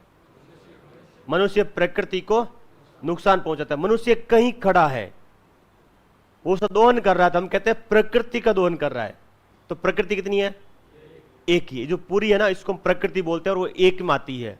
प्रकृति बोलते ही आपके नजर क्या जाएगा? पूरा एक बनेगा, जो भी है वो एक प्रकृति है। तो प्रकृति में संज्ञा कौन सी है? व्यक्तिवाचक संज्ञा है। ये संज्ञा है, परीक्षा में आती है तो विद्यार्थी हिल जाता है वहां पर, वो क्या करता है जाति जो पकड़ा देगा, भाव में जाए नहीं जाए वो जाति जो चला जाएगा। तो आपको ध्यान रखना ये एक ही है, यहां पर कुछ जगह परिभाषाएं काम आती है। अब आते हैं भाषा में, एक भाषा कैसे जाएगी बताइए। भाषा को आप छू सकते हो, भाषा का चित्र बनता है, बताइए। अच्छा एक बात और भी है इसमें मैंने एक आपको लिखा है नहीं, वो भी लिख दीजिए आप, कोई बात नहीं, जो इन्होंने प्रश्न किया तो याद आ गया, ठीक है। यहां पर एक और जोड़िए, पहचान में हमने क्या लिखा, जिसे पहचान क्या जोड़ना पहले सुन लीजिए आप। जिसे छू सकते हैं या खुली आंखों से देख सकते हैं, अथवा जिसका चित्र बनता है, अब लिखिए, या जिसे सुन सकते हैं, वो भौतिक है, लिखो, या जिसे सुन सकते हैं, लिखो यहां पर, जिसे सुन सकते हैं।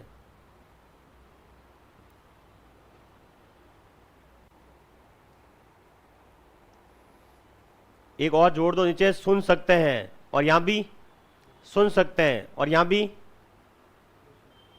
ना सुन सकते हैं। दो जगह सुन सकते लिख दो, और यहां लिख दो ना सुन सकते हैं। भाई जो सुनाई दे रहा है वही तो भौतिक है आपके सामने, मनुष्य जिसको महसूस कर सकता है, भाई सुनाई दे रहा है, आप पहचान कर रहे हो कि देखिए यहां पर है। अब जैसे मैंने बोला सुंदरता, आप ये नहीं कह सकते ये इस तरफ सुंदरता है, आपको स्थिति पता नहीं चलेगा वहां पर। आपने बोला मानवता, आप ये नहीं कह रहे मानवता मेरे पीछे है, पर जैसे ही कोई ध्वनि आती है तो हम कहते हैं ध्वनि पीछे, संकेत करो, इसका मतलब आपने वो चीज आपके लिए भौतिक रूप में है। तो अब भाषा किस में आएगी बताइए? भाषा व्यक्ति में आएगी, जाति में? क्या भाषा एक ही है? क्या भाषा एक ही है? एक नहीं है, कई भाषाएं हैं। कितनी है? बहुत सारी भाषाएं, असंख्य भाषाएं, लगभग पूरे विश्व में 3 से कहते हैं 4, 3 से 6 हजार के बीच भाषाएं, 3000 प्लस भाषाएं बोली गई है। मतलब इतनी सारी भाषाएं हम बोलते हैं, राजस्थान में बोलते हैं, नहीं भारत में बोलते हैं, कम से कम कितनी भाषाएं सारी बोलियों को मिला करके, ये तो हमने मोटा तौर पर वर्णन कर रखा है। हमारे यहाँ पर कई जैसे बोलियां बोल दी हमने, बोला है इन्हों गिनो, आप गिनते जाओ बोलिए आप। तो लिखिए भाषा यहां पर लिखिए।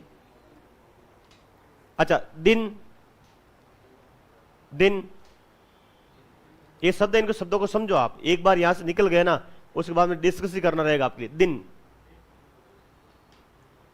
दिन को देख सकते हो, देख सकते हो? अरे भाई साहब अभी रात है, अभी दिन है, आपने कैसे बोला? बिना देखे आपने कैसे बोला? कोई व्यक्ति दृष्टिहीन है, वो बोल देगा अभी दिन है, वो बोलेगा अभी वही रात है। उसको बैठा दो, ठीक है, एक खुली जगह पर, ठीक है, और 24 घंटे बाद उससे पूछो भाई साहब क्या अभी, वो क्या यार दिन है रात है पता नहीं, क्योंकि उसको पता ही नहीं, वो देख ही नहीं सकता। और हम देख सकते हैं, तो रात दिन दोनों क्या है? जातीय संज्ञा है। कई रात है कई दिन है बोलते हैं, तो लिखो यहां दिन रात, दिन रात। और यहां लिखिए सूर्य, ईश्वर, प्रकृति।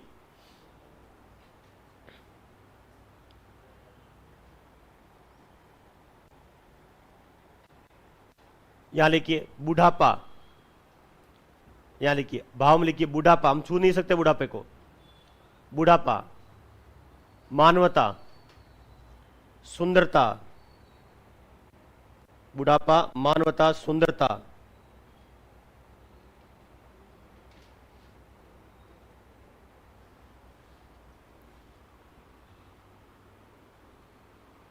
तनाव, तनाव किसमें जाएगा? कि अभी व्यक्ति तनाव में है, व्यक्ति को देखते हो केवल आप। भाव में तनाव, मुझे उससे लगाव है, लगाव किसमें जाएगा? भाव में जाएगा। हाथी, हाथी जाति में।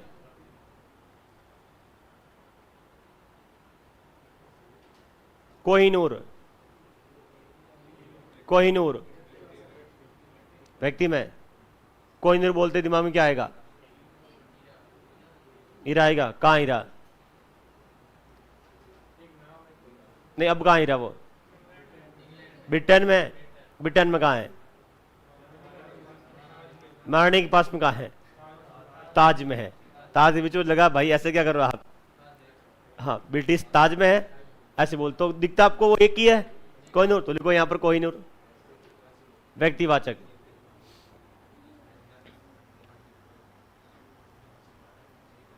अब आइए समय, इसको बताओ आप। समय व्यक्तिवाचक संज्ञा, जातिवाचक संज्ञा है, भाववाचक संज्ञा है।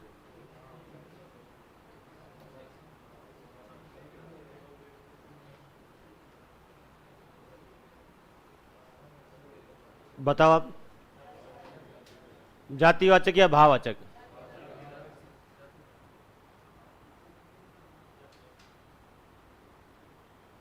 नहीं पता चल रहा है। समय में क्या आता है? जैसे मैंने बोला 2 दिन का समय देना, तो समय देना इसका मतलब समय की गणना कर रहे हो आप, गणना कर रहे हो। समय लिखिए जाति में, समय।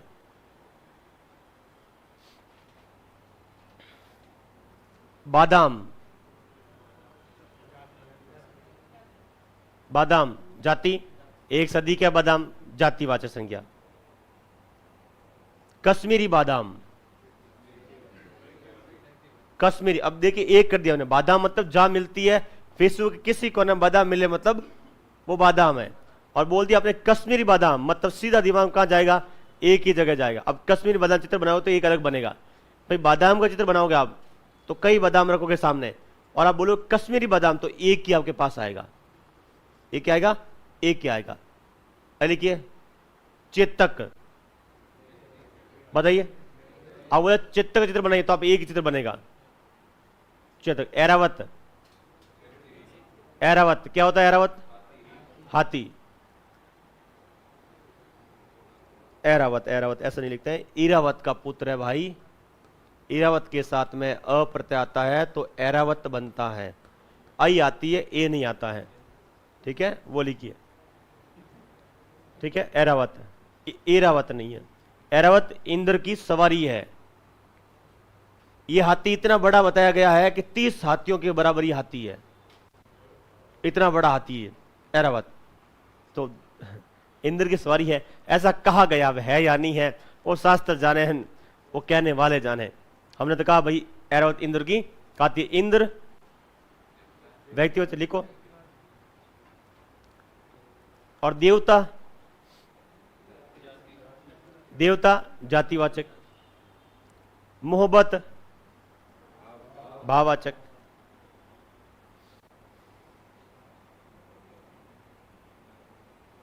मिठाई लिखो, मिठाई है। जोधपुरी मिठाई, ये व्यक्तिवाचक है।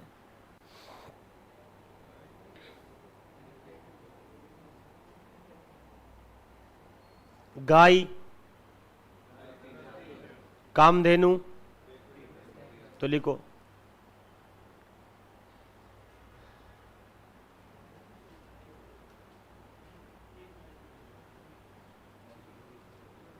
और गाय में अब गाय की जाति कर लो तो 7 जाति नाम जोड़ दिया, तो गाय की प्रजाति बताइए आप। गाय की सबसे बढ़िया प्रजाति को बताओ आप। थार पारकर, तो लिखिए थार पारकर गाय। फिर उधर चला जाएगा व्यक्ति में, क्योंकि एक कर दिया आपने। थार पारकर गाय। रामायण, रामायण एक ही तो है। रामायण।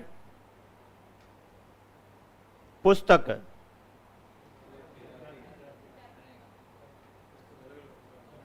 अब बताइए।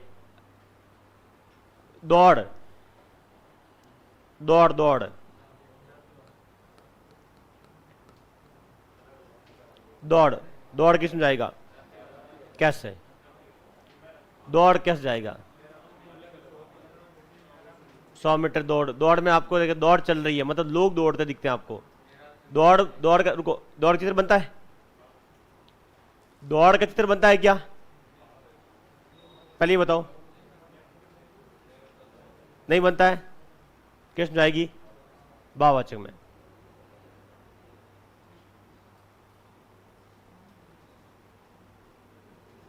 अच्छा, एक बताइए हरियाली। हम कहते हैं हरियाली।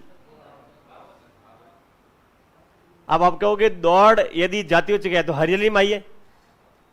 चारों ओर हरियाली हरियाली है। आपको क्या दिखता है वहां पर? आपको पत्ते दिखते हैं, आपको हरियाली नहीं दिख रही है। क्या दिख रहा है? पत्ता। पत्तों को हटा दो, अब बोलो हरियाली। तो आपने उस हरे रंग का, देखिए हरा रंग है इसलिए हमने इसको क्या बोला है? हरियाली बोला। भाववाचक संज्ञा है। कौन सा? खेल, खेल चल रहा है, भाववाचक संज्ञा है। मानसून, भाववाचक संज्ञा है।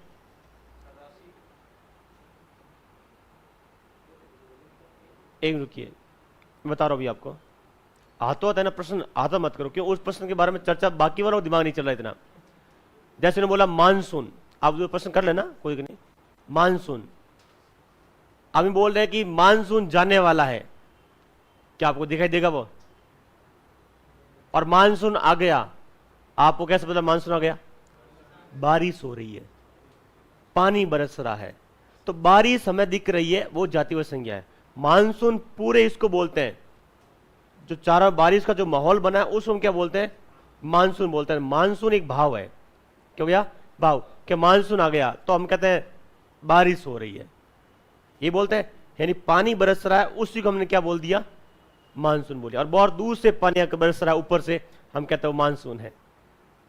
यही है। तो मानसून क्या है? भाव है। और वर्षा, वर्षा जातिवाचक संज्ञा है। भूकंप, भूकंप बताइए। भूकंप भाव है। भूकंप आदि पूरा हिलता भाई साहब, कैसे भाव है वो? भाव का मतलब मैंने कहा, देखिए मैंने कहा अभी थोड़ी देर पहले एक शब्द आपके पास में, जैसे बचपन। अब बचपन केवल बोला जाता है, भाव केवल बोला जाता है, उससे कोई फर्क नहीं पड़ता उसे। पर भूकंप आपको हिलाता है पूरा, इसका मतलब है वो एक जाति है, वो प्राकृतिक है। ठीक है, तो लिखिए यहां पर ध्वनि। भूकंप बाद एक शब्द आया ध्वनि, बताइए संज्ञा कौन सी है? ध्वनि, मत संज्ञा भाववाचक है ये नहीं है। ध्वनि आपको कानों में सुनाई देती है, तो भूकंप भी सुनाई देता है, पर उसका तरंग दैर्ध्य क्या होता है? वो तरंग दैर्ध्य की वजह से हमें सुनाई नहीं दे रहा है। बाकी कहता है क्या, किस सुनाई देता है भूकंप? जानवरों को देता है, जैसे चमगादड़ है, होता है ऐसा। जमीन में रहने वाले कुछ जीव है जो भूमि के अंदर रहते हैं, वो बाहर आ जाता है। वो कैसे बाहर आए? क्योंकि कुछ ऐसी चीजें हैं जो हम नहीं सुन सकते हैं, होता है ऐसा। भाई कुछ जेट भी बन रहे हैं, अब जो मनुष्य सुन नहीं सकता तो ऊपर से निकल जाएगा, ऐसा बिल्कुल ऐसा होगा। अब तो यह कि अभी स्पीड क्रॉस नहीं कर पाई उस चीज को, कि उसके बाद में ये बिल्कुल साइलेंट, जबकि ध्वनि उनकी बहुत ज्यादा होगी पर हम नहीं सुन सकते वो फिर बाद में, तो हम कहेंगे वो क्या हो गया, साइलेंट हो गया हमारे लिए पूरा। ऐसी स्थिति होगी होगी। तो ध्वनि है, तो भूकंप में भी एक ध्वनि है जो हम नहीं सुन सकते पर सुनते हैं उससे, जिससे तरंग उत्पन्न होती है। महसूस करना में क्या होता है? कौन सा शब्द बोलिए? हम शब्दों को एक चलते हैं, वाक्य क्यों नहीं? मैं आपसे इतना ही कह रहा हूं, आप सिर्फ महसूस करना किसकी विशेषता है भाई साहब? महसूस तो ऐसा है कि एक झापड़ मारते हैं ना, वो ज्यादा महसूस होती है। इन्होंने क्या वो पढ़ रखा लोगों से, क्या जो महसूस हो वो भाव है। भैया महसूस तो झापड़ मारते ना, वो भाव नहीं है। ये ना थप्पड़, ये जातिवाचक है, पर महसूस बड़ी अच्छी होती है ये। तो ये क्या सिद्धांत गलत बता दिया है? ऐसा मेरे पास में कोई नहीं है। ठीक है, नहीं ये क्या कर रहे हैं, बुरा मत मानना, ये क्या कर रहे हैं, इन्होंने ये वो चीज पढ़ रखी है कि जो महसूस हो वो क्या है, भाव हो। भैया महसूस तो है ना, थप्पड़ बहुत ज्यादा होती है, पर थप्पड़ भाव नहीं है। थप्पड़ क्या है? जाती है।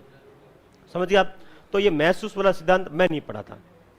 महसूस को, महसूस ये भी होता है, महसूस ये भी होता है, वो केवल महसूस हो और कुछ नहीं हो तो हो सकता है, पर केवल महसूस में थप्पड़ भी आती है, इसलिए उसको नहीं लेते हैं। ये हमारा सिद्धांत नहीं है। समझ गया आप?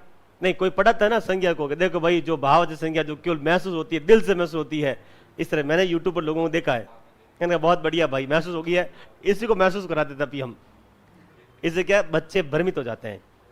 फिर वो क्या करते हैं, वायु है ना, वायु, वायु के ऊपर, वायु महसूस होती है, वायु को हम कब छू सकते हैं? महसूस होती है। अरे भैया वायु महसूस हो रही है, महसूस हो रही है ना। आपने कहा हवा चल रही है, उससे आपको क्या होता है?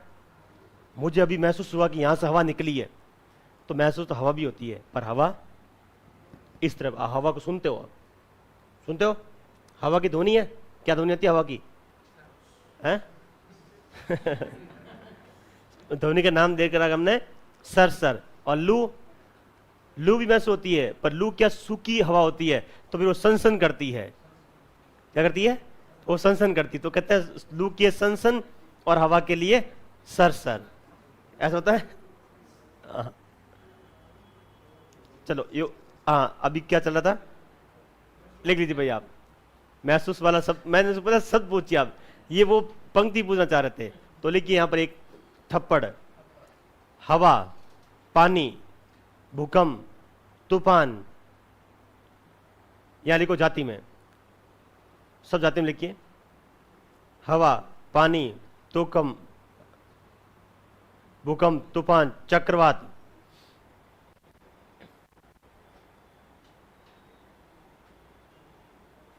पिता, पिता व्यक्ति या फिर जाति?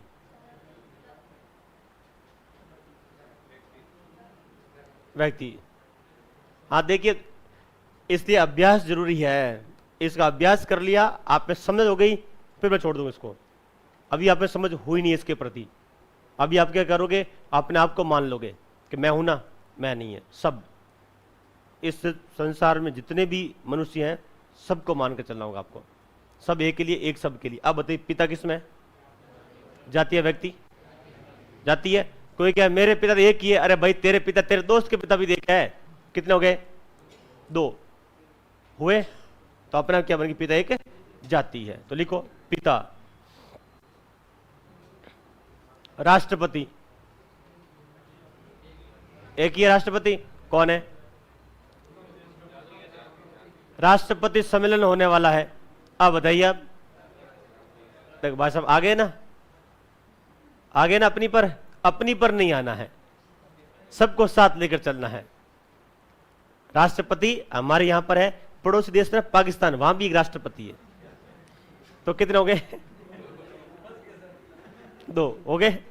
हम भाषा पढ़ रहे हैं, हम किसी को राष्ट्रपति नाम दिया है तो राष्ट्रपति देश का राष्ट्राध्यक्ष है, वो राष्ट्रपति कहलाता है, यही है। तो वो तो किसी देश का राष्ट्राध्यक्ष राष्ट्रपति होगा।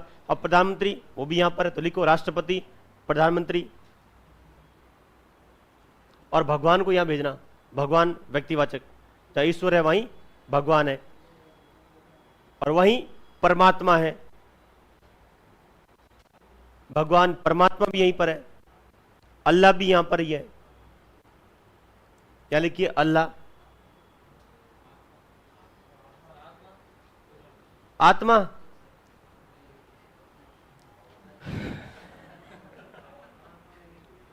आप एक खुद है ना, आत्मा है। अब बताओ, जातिवाचक आत्मा, लिखो आत्मा जातिवाचक है। नहीं बोलते ये तो भटकती हुई आत्मा है, और एक शांत बैठी आत्मा है, और ये आत्मा जाती है। आत्मा मनुष्य को ही कहा गया है, मतलब किसी व्यक्ति को ही आत्मा कहा गया है। और भी कोई शब्द हो जो आप पूछना चाहो तो पूछ सकते हो अपनी तरफ से। ममता, वो तो सीधा साहब वैसा भाववाचक है।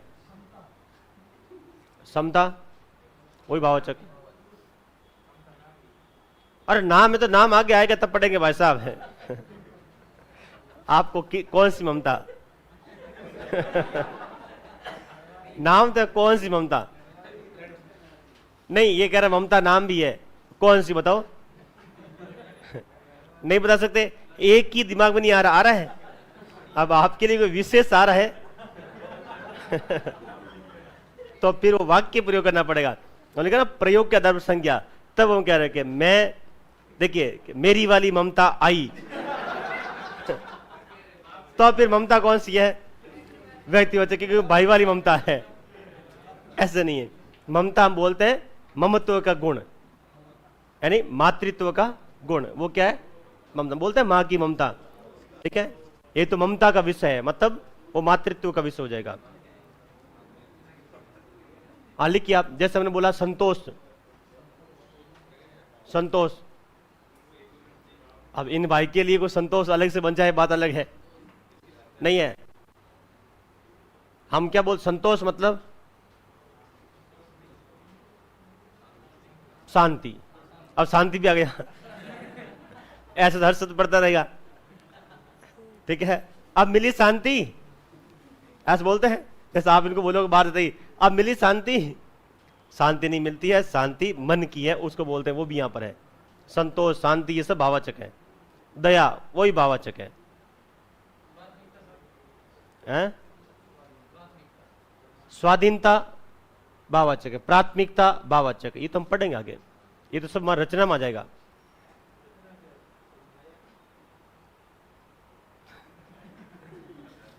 माया भी उधर है, भाववाचक है। मैं नहीं बोल सकता,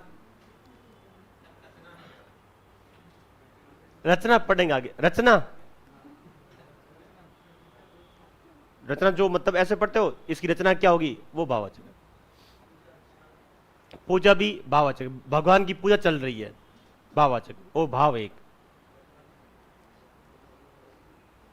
ये हम पढ़ेंगे। जैसे अब मैं एक बिंदु पढ़ाता हूं, इसमें क्या कि जो ये पढ़ रहे थे ना अभी आप, इसे एक अलग से बिंदु ध्यान रखिएगा। देखिए पुरुषों के नाम, या हम पढ़ते हैं कोई, देवी देवता का नाम जिसकी मूर्ति बनती है, वो किस में आएगा? व्यक्तिवाचक में आएगा। भाई देवी देवता का नाम जैसे क्या बन रही है? मूर्ति। अब चाहे कोई ले आओ आप, यहां पर सारे ले आओ, जिस धर्म में जो भी है यहां पर लाकर रख दो साहब, वो किस में आएगा? किस में आएगा? व्यक्तिवाचक में आएगा। और दूसरा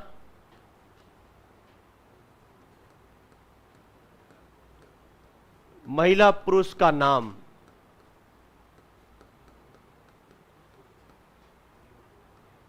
जो प्रकृति से संबद्ध हो,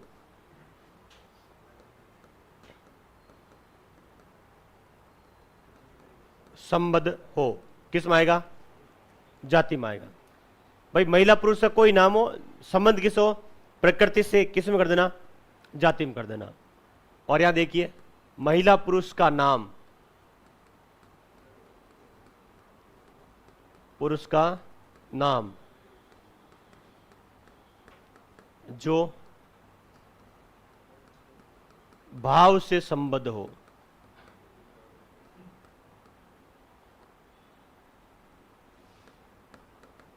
वो आ जाएगा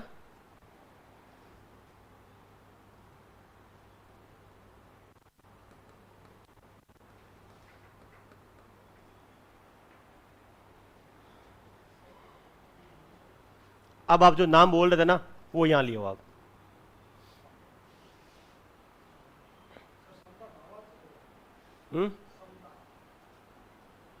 समता क्यों नहीं होगा? समानता का भाव है, क्यों नहीं होगा?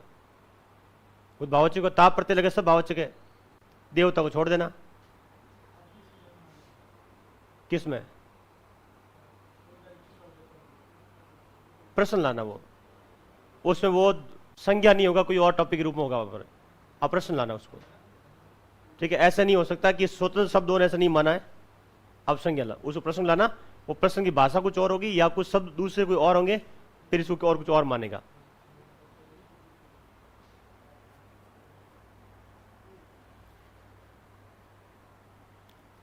फिर वो अभी मानेगा वहां पर।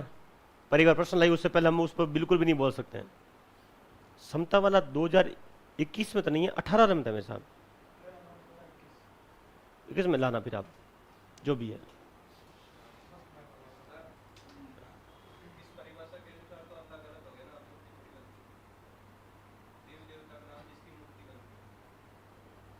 जिसकी मूर्ति बनती हो तो यहीं पर है, और मूर्ति नहीं बने वो अपने जैसा एकमात्र है।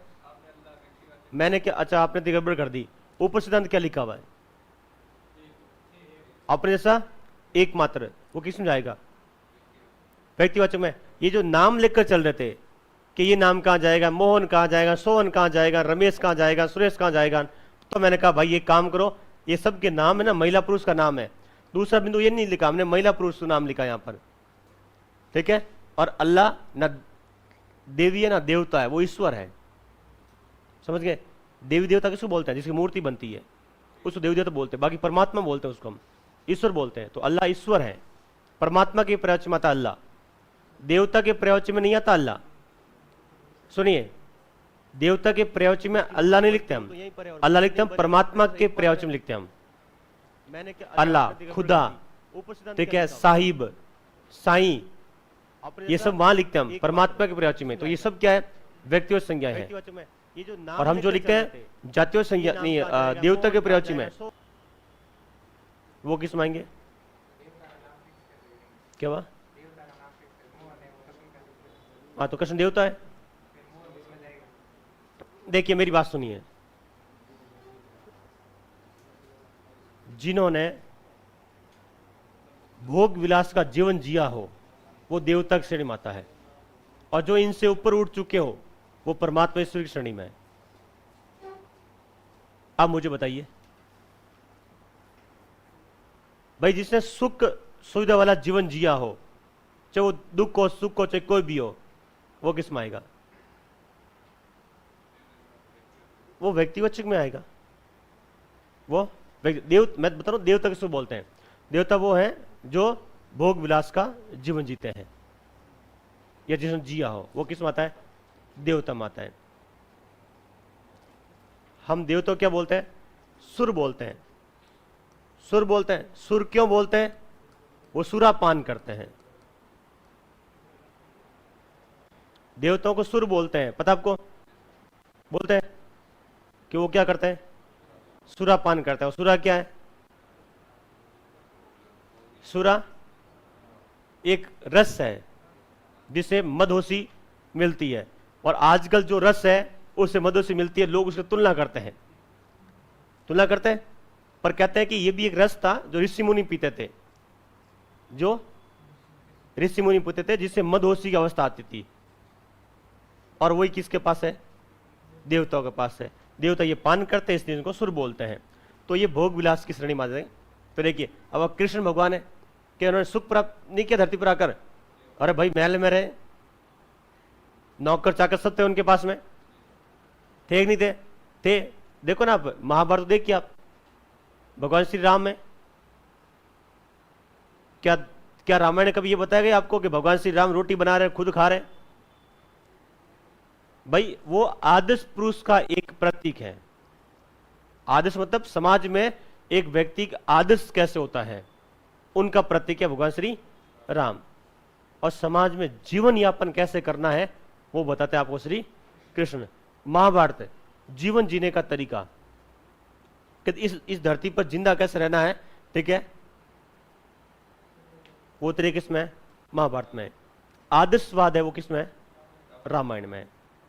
किसमें? रामायण। तो दोनों ग्रंथ अपने आप में अलग अलग प्रकृति ग्रंथ है दोनों। तो आप जो पूछ रहे हो, जो हम कर रहे हैं, वो हम कह रहे हैं कि देवी देवता कोई भी नाम हो या महिला पुरुष का नाम हो जिसकी क्या बनती हो, जो देवता का पर्यायवाची हो। आप ऐसे भी लिख सकते हो, आप इसको उल्टा भी कर सकते हो कि महिला पुरुष का नाम जो देवता का पर्यायवाची हो। हम ऐसे क्यों लिखे? हम जैसे हमने लिखा कृष्ण। अब कृष्ण क्या किसी का नाम नहीं है? खूब नाम है, पर हम जानते कृष्ण कौन है? कृष्ण तो वही है। मोहन, अब मोहन भी कौन है? कृष्ण है। राम व्यक्तिवाचक है। अब राम शब्द है, व्यक्तिवाचक संज्ञा भी है, ये भाववाचक संज्ञा भी है। राम शब्द है, इसलिए मैं यहां इसको लिख नहीं रहा हूं। अभी मैंने लिख दिया ना, आपने क्या कर इसको मान लिया। पर राम क्या है? व्यक्तिवाचक संज्ञा, ये जातीय संज्ञा भी है, और ये भाववाचक संज्ञा, तीनों संज्ञा बता रहा हूं। आप उनको मेरा राम राम कहना। आप बताओ, क्या भगवान श्री राम आएंगे वहां पर राम राम कहने के लिए? नहीं आएंगे। हमने केवल उनको राम राम कहना, मतलब नमस्कार कहना, मतलब वो भाववाचक संज्ञा वहां पर। वहां क्या है? ये पढ़ेंगे प्रयोग के आधार पर, संज्ञा के प्रकार पढ़ेंगे, तब पढ़ेंगे हम। अभी संज्ञा पूरी नहीं है, संज्ञा अगली क्लास में नहीं, अगली क्लास में पूरी होगी। मतलब हम 4 क्लास थे संज्ञा में। संज्ञा ही सबसे जरूरी टॉपिक है। सर्वनाम में भी तो कुछ नहीं, मैं पकड़ करा दूंगा। विष्णु तो फिर भी सरल हो जाएगा, क्रिया ज्यादा नहीं है। सबसे ज्यादा बड़ा टॉपिक है वो संज्ञा टॉपिक है। इसलिए मैंने आपसे पहले ही कहा था कि लगभग 200 घंटे क्लास लगेगी। ऐसा नहीं है कि हम 100 घंटे में पूरा करा दें, फिर अब तक तो संज्ञा निपट जाती। अब संज्ञा ये जो समझ आप में जो विकसित हुई है ना, वो नहीं होती। तो 2-4 उदाहरण लिखे यहाँ पर। कृष्ण लिखा, मोहन लिखा, हमने यहाँ पर महादेव लिख दीजिए आप। ये संज्ञा कौन सी है? व्यक्तिगत संज्ञा। अब महिला पुरुष का नाम जो प्रकृति से संबंध हो, बताइए 1-2 नाम, एक तो बताइए जिसका संबंध प्रकृति से हो। अब किसी का नाम भूकंप तो रखते नहीं है, रख किसी का नाम कि इसका नाम भूकंप है? नहीं है। क्या बोलते हैं? सृष्टि है।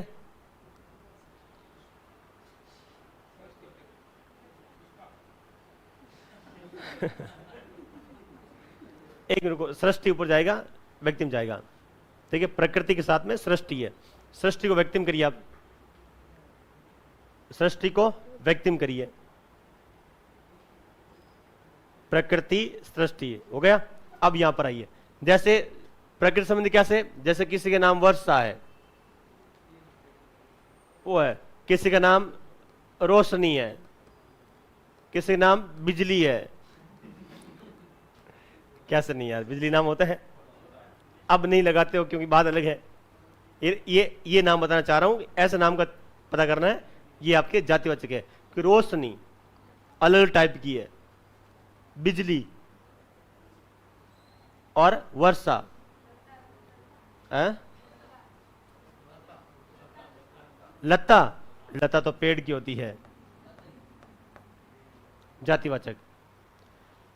अभी बता रहा मैं, किसी व्यक्ति के नाम से संज्ञा का निर्णय नहीं करते हैं। पहली बात जानना, क्या ये उस वाद्य का नाम है इसलिए क्या ये व्यक्तिगत संज्ञा नहीं? वाक्य में प्रयोग हो तब हम क्या करते हैं, निर्णय करते हैं। ये हम वाक्य प्रयोग में आ जाएंगे हम। और यहां लिखिए भाव में, ऊपर लिखे हमने दया, ममता, पूजा, कल्पना, कल्पना। ठीक है, तो एक बार घर जाओ, इन संज्ञा को मिलाओ, और कोई समस्या आती है तो पूछो, डिस्कस करो इस पर, और फिर आकर पूछो आप। ठीक है, तो चलो आज के लिए धन्यवाद, कल फिर मिलते हैं, आपका दिन शुभ हो।